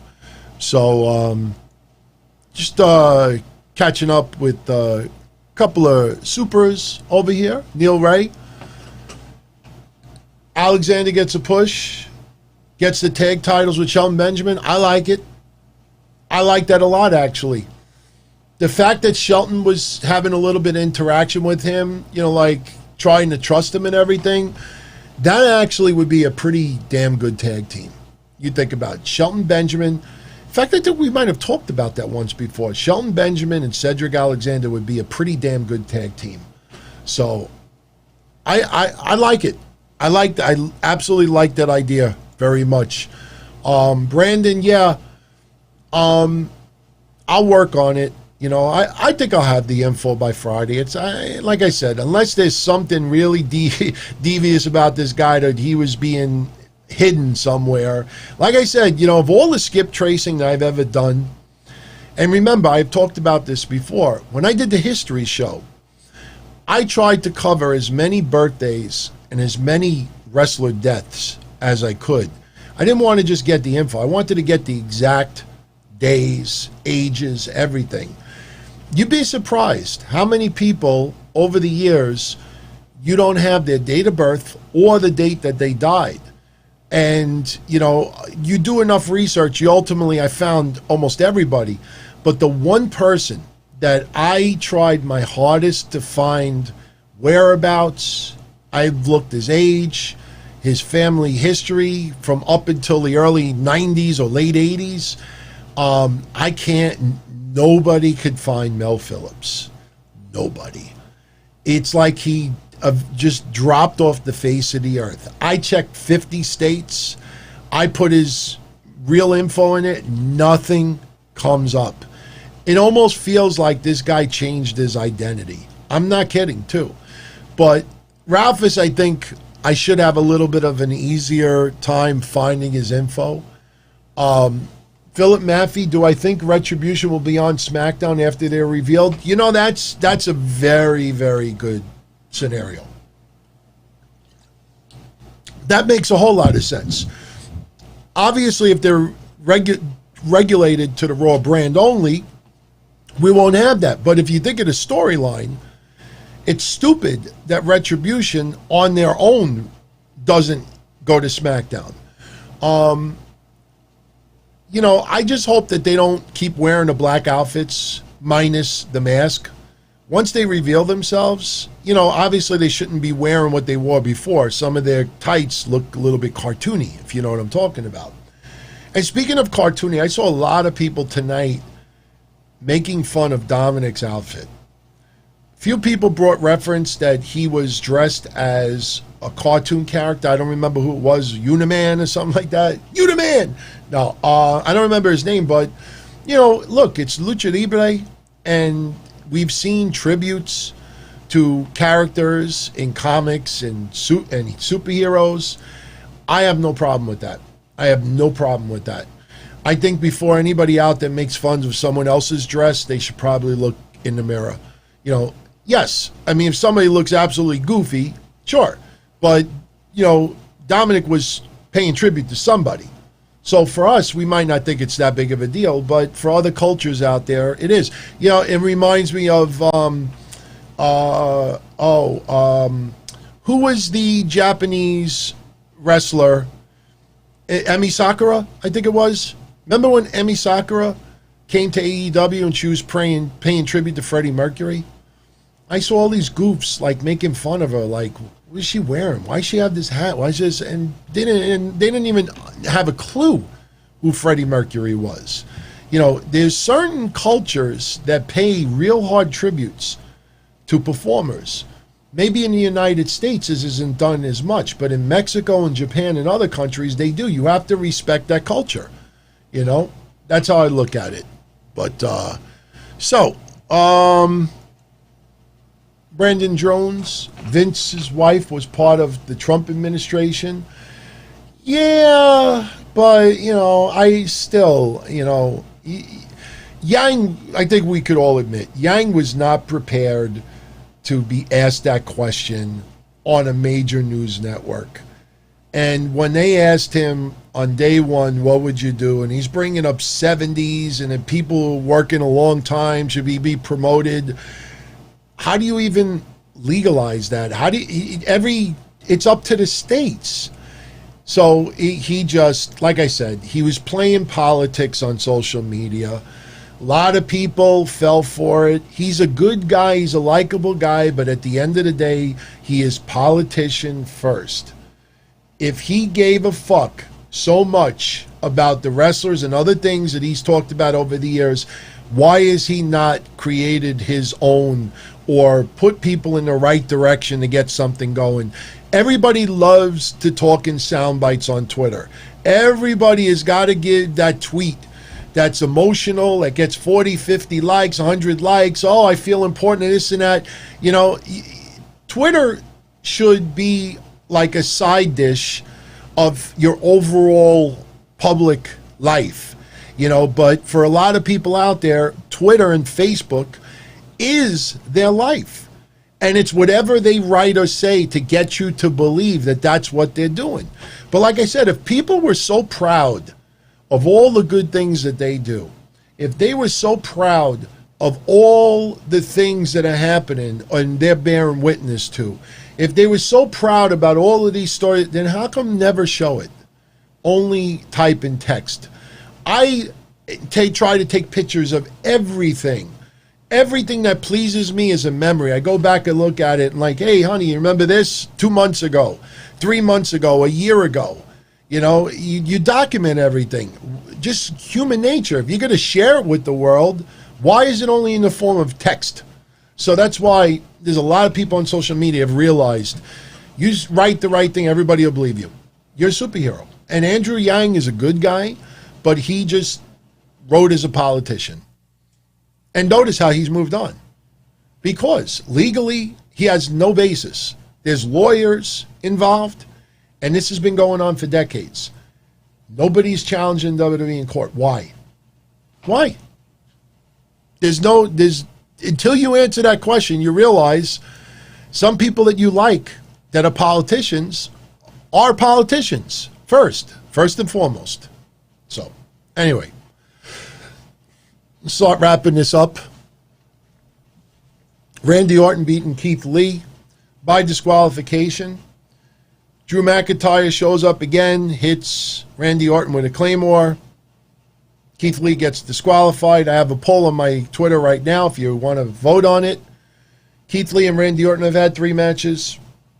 Orange Cassidy and Chris Jericho have had 3 matches. I'm not saying which one was better. All I'm saying is, which did you enjoy more? Of their 3 matches, which duo did you enjoy more? It was very interesting because right before I went live, it was almost 50-50, which surprised me a little bit. I won't say which one I enjoyed more, but, you know, Keith Lee, you know, people are still angry about his theme music changing. People are still angry that he's got a shirt on. I wouldn't be making a big deal about it. You know, business is business. They didn't work out a deal with CFO, whatever you want to call them. You know, let it go. Let it go. Root for the guy, you know. So, anyway, Raw Underground, you know me, I have defended it since day one. I have enjoyed it tremendously since day one. Tonight was the first night that I honestly not only did not like it, but it left me with a serious question. And I originally tweeted and I deleted like a minute later because I figured I'd rather just tell you on this show rather than talking in sound bites online. But Mystery Man Keith Lee wearing a shirt, not a skirt, shirt. What I didn't like about Raw Underground tonight was 2 things. One thing, when we first saw Raw Underground tonight, Aleister Black hit the black mass on someone, knocked his ass out. And it looked great. Aleister Black looked great, knocking that guy out. As soon as he hit the black mass, Shane McMahon ended it. And it got me thinking, if that was a wrestling match and Aleister Black hit the black mass, the wrestling match would have continued until Aleister Black pinned the person. Why are we now getting a Raw Underground which is ending early? I don't know if you understand what I mean by that. Like, Raw Underground was supposed to be more like shoot fight, UFC, like circa 1997, you know, like really underground, you know, fisticuffs, bare knuckles, and this and that. Why is Shane McMahon stopping a fight right after a black mass where in a wrestling ring it would not have stopped right then and there? And I don't know if people are starting to notice that. But Shane McMahon, I tolerate Shane. I like Shane on TV. I am fine with Shane McMahon. But I'm really starting to get angry at what we're seeing on Raw Underground. And we saw it again tonight. You know, the Kevin Owens, oh, get him back in the ring. Get him back. Oh, we'll be back later. We'll be back later. Get him back in the ring. At one point, again, it looked like Kevin Owens was going for a pin, which I brought up in the past. And I don't know. It's just, it should be the opposite. Like, if something happened in a wrestling match, it wouldn't continue in the wrestling match. But Raw Underground, it may goes a step further. Like, not only do you hit the move, you got to knock that motherfucker out. And today was the first time that I felt the opposite. Like, why is this ending early here, where in the other ring it wouldn't have ended? It should always be the opposite, in my opinion. I don't know if you agree, but you know, you hit the black mass. You know, if the guy's unconscious, then Shane should have just like waited a little bit more. He's out. He's out. He's that's it. That's it. It's all. But that happens almost every week. Somebody hits a takedown, a little, you know, submission move, and he just, things end abrupt over there. And I think it's a little bit too much. Okay. Hoodad says, oh no, Lifter says, Ivar got a cervical injury. Okay, we knew he was injured, but what? Did he break something? Did he pull something? Did he tear something? I need to know. I gotta know. Did he break the cervix? It's not a cervix, but I hope he's okay. Because that guy, you know, he's a good guy. I mean, there's not too many bad guys or gals in wrestling, but that's someone you don't want to ever see anybody injured. So, some people, they're talking about Raw Underground. So we really ended up with not much on Raw Underground this week. They kept going back and forth. Then, you know, we had, it seemed like Dabba-Kato, you know, and, you know, getting involved, and it just went to like nothing. I don't know. This week, Raw Underground, I could say for the first time, I did not like it. Did not like it at all. So we already talked about the handicap matches, the Riot Squad. Main event, Dominic versus Murphy in a street fight. Every member of the Mysterio family has a Singapore cane. And I already talked about some of this match. It was a lot of fun. It was very physical. You know, Rollins apparently was home because Ray kept going into the screens like, Rollins, I hope you're seeing this. Payback's a bitch, blah, blah, blah, blah, blah. And it was a great brawl. Now, you know, I was hoping that Retribution would not get involved because, remember, they got involved with Dominic and Ray not too long ago. But we got, you know, straight up finish. And, you know, maybe we don't like necessarily the finish itself, you know, where every member of the Mysterio, for people I don't know, you know, at one point Dominic was tied up in the ropes. And the Mysterio family freed him, and he ran across the ring, and that was the move where he slid underneath the ring and did a sunset flip on Murphy through a table. And I got to tell you, man, that's, you know, I know we've seen some awesome AEW matches this year, but that's got to be on my top 5 this year as like spots. It was beautiful execution from both guys. But later on in the match, Murphy gets tied up in the ropes, and, you know, Ray and Dominic are now hitting Murphy with Singapore cane, you know, giving him a little payback. Then another point, they lift up his shirt, then give him some more Singapore cane shots. But then the moment, like I said, I didn't like. You got Angie and Aaliyah giving Singapore cane shots also. It just, I don't know.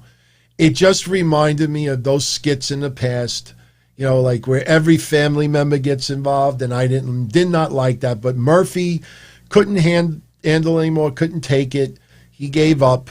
Bell rings. We were already at 11 o'clock, so I honestly thought it was going to cut off on TV. But, you know, I've been saying this for a few weeks now. I'll continue it.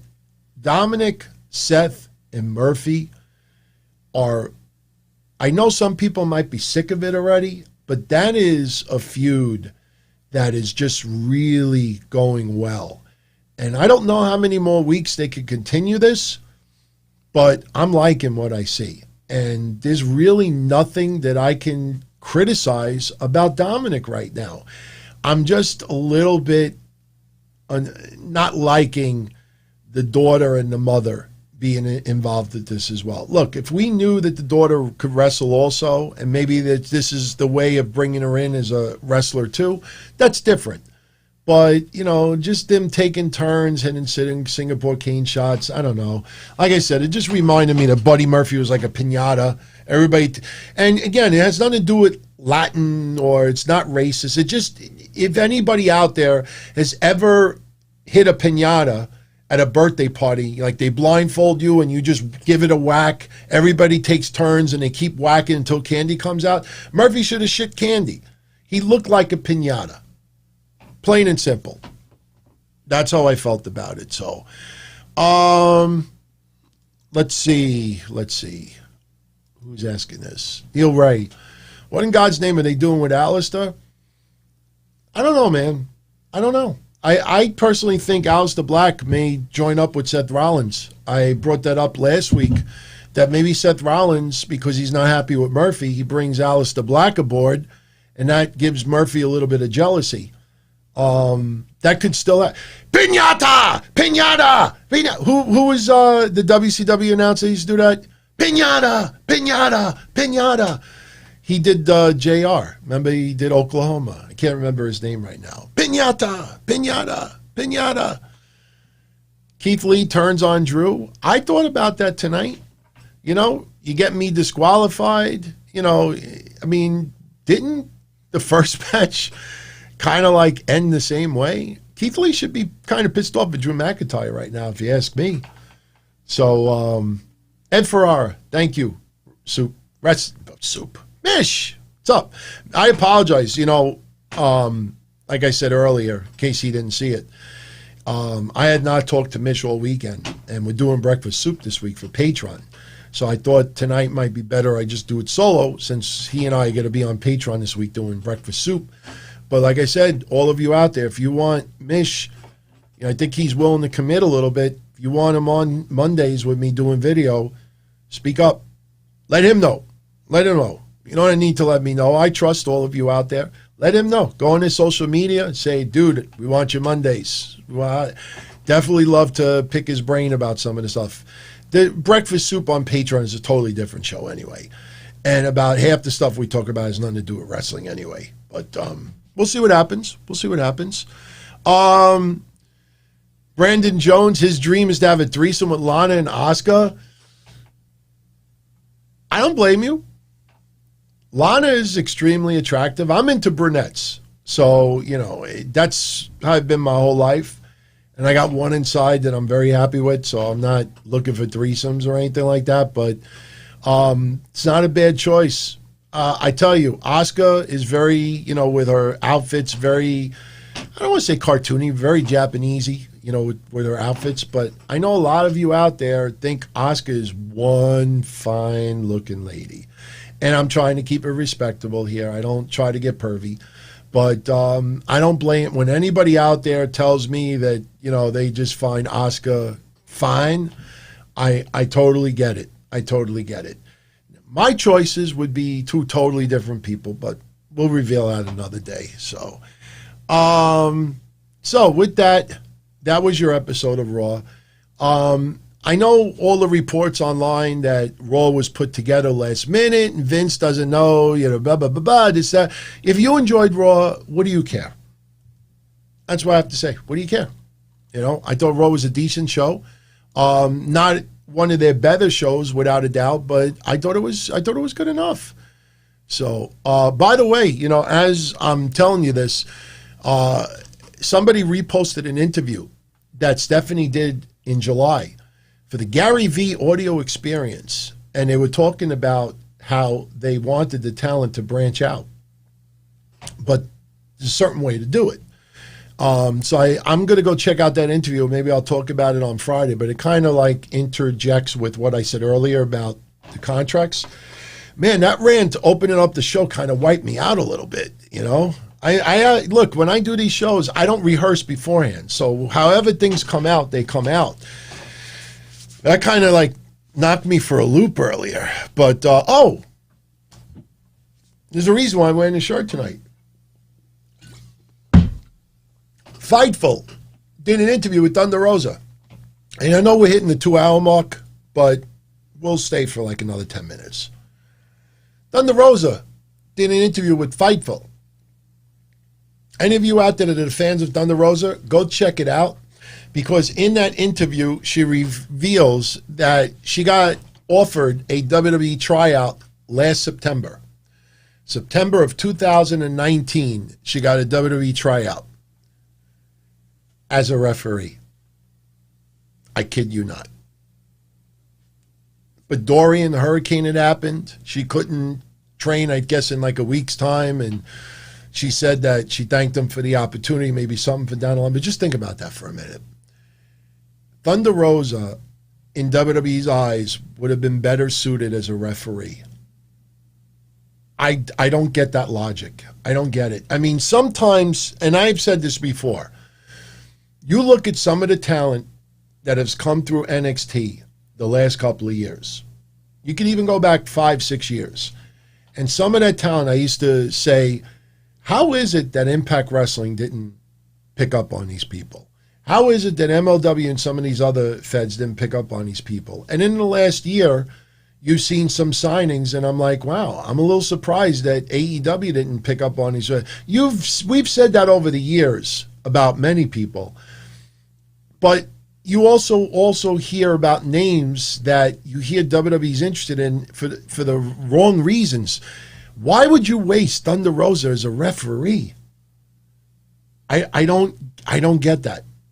I don't get that. But I'm going to go check out the entire interview. It's with Fightful, in case you're interested. In fact, I think Eddie Kingston was on Jericho's podcast recently, and Eddie Kingston said that WWE offered him a tryout very recently as a wrestler, which is very, I mean, look, I have been a fan of Eddie Kingston for about 15 years. And I've had the privilege of living on the Northeast and getting to see a lot more Eddie Kingston than a lot of you out there. Some of you got their first taste of Eddie Kingston in NWA. Eddie Kingston is special. He's special talent. I preface that by saying I can't picture how WWE would have used him. I honestly, like, I'm picturing Eddie Kingston in WWE. They would water him down so terribly. I mean, I don't know if I would put him in the same category as a Kevin Owens, but you know, Kevin Owens is a special kind of person also. I don't see WWE would have given him that much leeway to develop. I don't know, man. I don't know. Yeah, no, Mish, I agree with you. WWE misses the boat a lot of times. They're not perfect. But when I read that about Thunder Rosa referee, I'm like, hey, you're kidding me, right? Oh, that's bad. That's bad.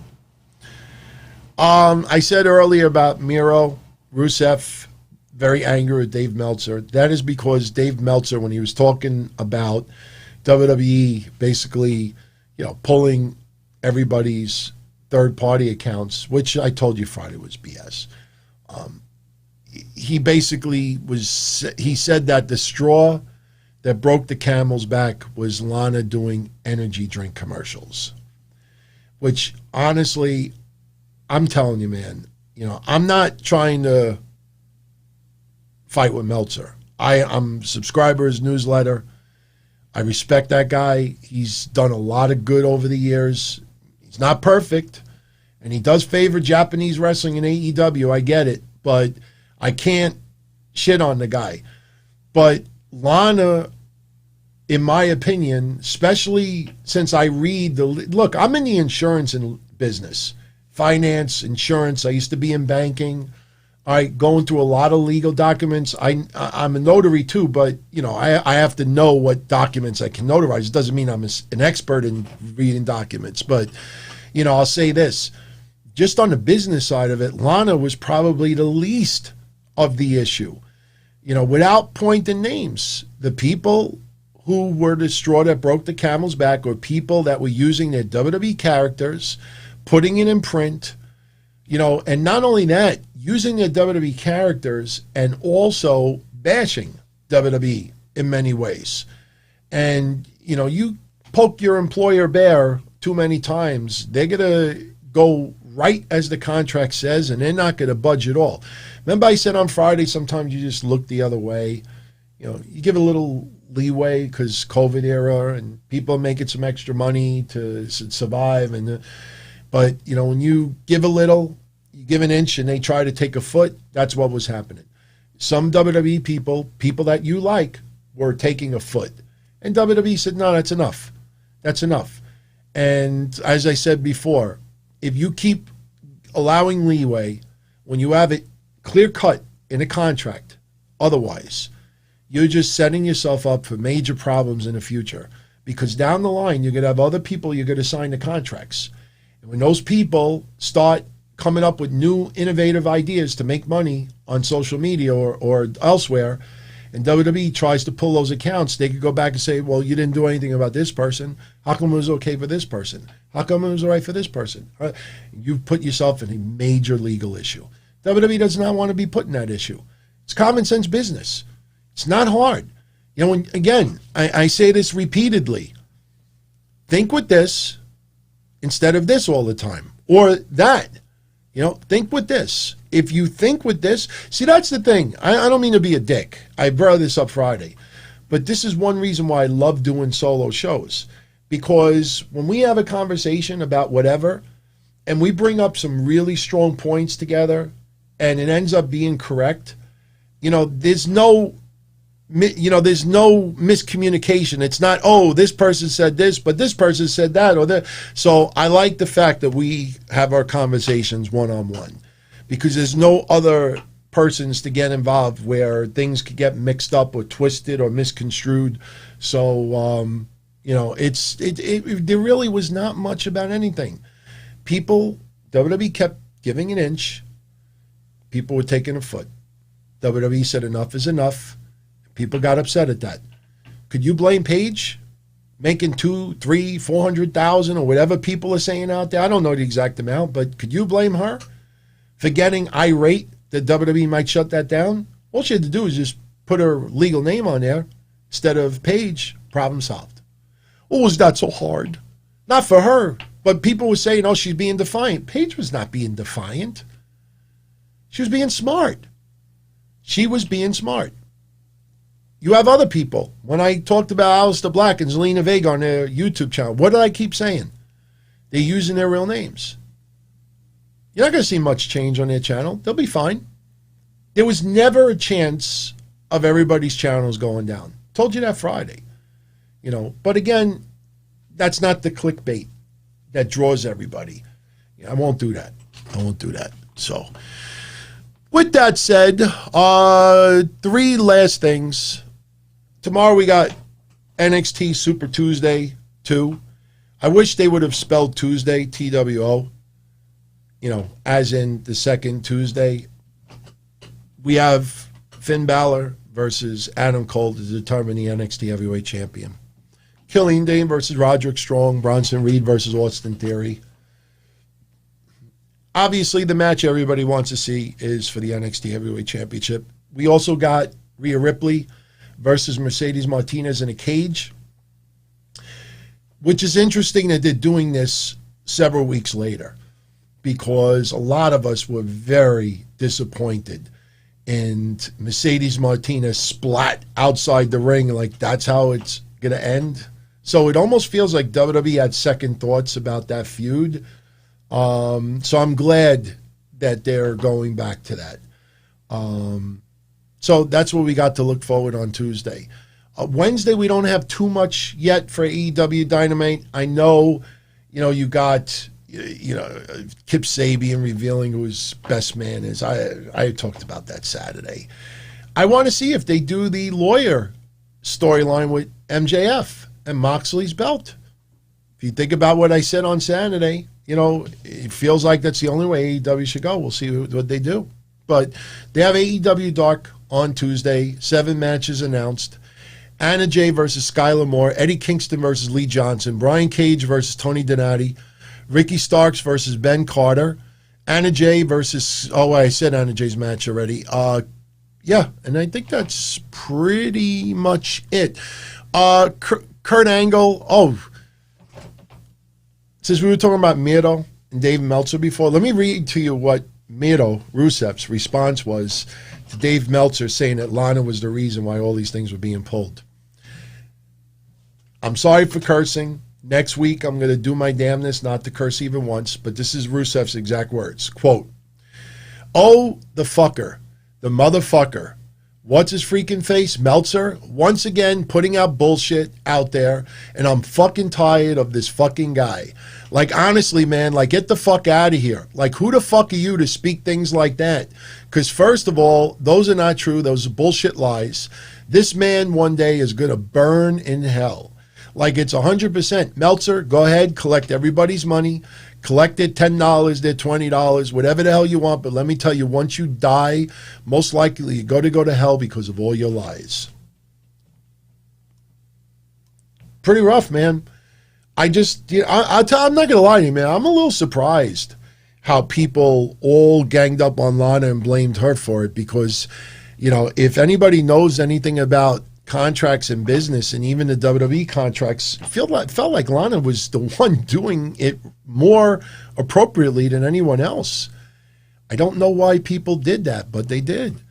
So one last thing I want to share with you before I go. Kurt Angle did an interview with Wrestling Inc., and they were talking about Brock Lesnar's contract situation. First of all, he said that AEW would probably have to, if they were really serious about bringing in Brock Lesnar, they probably would have to come up with something between $10 and $20 million, first of all.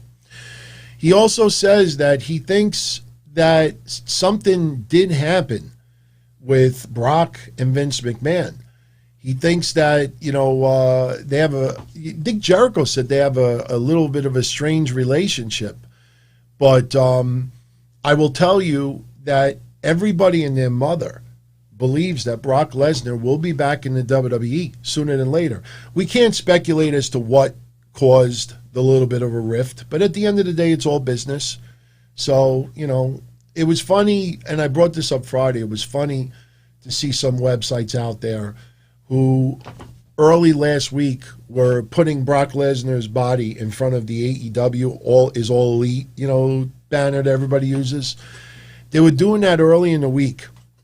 And then by the end of the week, they were putting up reports that Brock Lesnar will likely face Drew McIntyre at WrestleMania 37 if Drew is still the champion. I mean, it was just, I saw that and I couldn't help but laugh. 3 days ago, they were saying that, AEW would love to have Brock Lesnar in their company. 3 days later, they're talking about Brock Lesnar being Drew's WrestleMania opponent. So, anyway, everyone, I'm going to get out of here. It's 1:15 a.m. I got to get my ass up at 6. So I want to thank everybody for tuning in tonight. I will be around on Wednesday for Wednesday Night Dynamite on Patreon. If you're interested, tomorrow night at 9 p.m. Eastern, I will be doing the DTKC show on Patreon. So we'll probably do a little bit of a watch along again for maybe at least Balor's match and Adam Cole. Maybe we'll do a little bit more during that hour. But for those that aren't aware, DTKC is now there on Tuesdays, 90 minutes every Tuesday. So if you want to tune in live, go to Discord. I'm not on YouTube because that show is audio only. You're welcome to join us there. Mish and I will be doing Breakfast Soup later this week. Don't know if it's going to be on Wednesday or maybe we'll just wait till the weekend so we have more to talk about. But, with AEW being Saturday and, everything going on, we just got to find the right day to put it in for everybody for this week. And then obviously Wednesday night, I'll be right back here for Wednesday Night Dynamite. We'll talk AEW. I'll talk some NXT as well from the night before. And then, by Friday we'll get into the quarter-hour ratings again like we did last week. Last week's quarter-hour ratings were very interesting. If you missed Friday's show, go check it out because it was very interesting to see where the fan interest was going. I'm telling you, if AEW and NXT stay on separate nights, both shows could grab 1 million viewers. AEW probably a little bit easier, but AEW was right around the 1 million mark for a couple of quarters. So everyone, be well. Before you go, if you enjoyed the show, give it a thumbs up.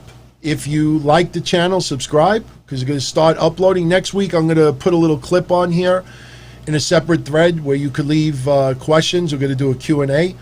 And I'll pre-record a little video just shouting everybody out and letting you know, what to post. You can talk about anything. It could be wrestling or not. I don't care. You don't have to worry about anybody saying, that question's stupid. I answer everything within reason, obviously. But we'll do that. And then hopefully the following week we'll start taking calls because I got everything configured. I got to just run a couple of tests and we'll start taking calls as well. So everyone, I'm out of here. Much love as always. Oh, and by the way, just to piss off the haters, that's what I call progress. Over the last 28 days, since technically I've been pretty much solo, our views are up 59%. Our watch time is up 62%. And revenue, which is always helps, is up 38%. So that is as of yesterday over the last 28 days. So for everyone out there that said, the channel's going to die, it's going to get dropped, it's going to be a disaster, nobody wants to tune in, I mean this with the utmost love and sincerity. Thank you all for making this fun, to showing everyone out there, and even for those wrestling companies out there. We got one powerful voice over here, and a lot of those companies are absolutely... They I don't know if they're afraid, but it's amazing. Maybe because we're not lapdogs and we don't like to be tweet fucked and we don't go along with the program. We just tell it like it is because it's not just me saying it. I see what all of you are writing, so sometimes I'm the mouthpiece for all of you as well. But, one thing is for certain at the end of the day, we're all wrestling fans. We want to see WWE succeed. We want to see AEW succeed, MLW, Ring of Honor, NWA, and the list goes on in Impact Wrestling. We want to see them all succeed. But when shit happens, we should be able to call them out on it, And, I feel terrible what happened to Matt Hardy on Saturday. And, just the way it was handled, I just thought, in my opinion, it's just, there's no excuse. That doctor, there's no, I'm not going to go into it again, but, we're not going to just, go along with the program just so people could, or, get interviews with people. No, man. We compliment things when they deserve to be complimented. We criticize things when they deserve to be criticized. And we're not afraid to be wrong, and we're not afraid to be imperfect. None of us are perfect out there. We put it out there, and people know straight up. We're always, the Donzilla Army is always, real about what we say. So I thank you all for tuning in. Now, I wouldn't say we're the voice of the voiceless, because everybody here has a voice, and they know the voice, but we all get ignored, but it's all good, man. It's all good. But and we always are gonna have haters. We don't mention the haters anymore. But I thank you all for the support. Much love, and I'll catch you all Patreon tomorrow night, non-Patreon Wednesday night. Ciao, everybody.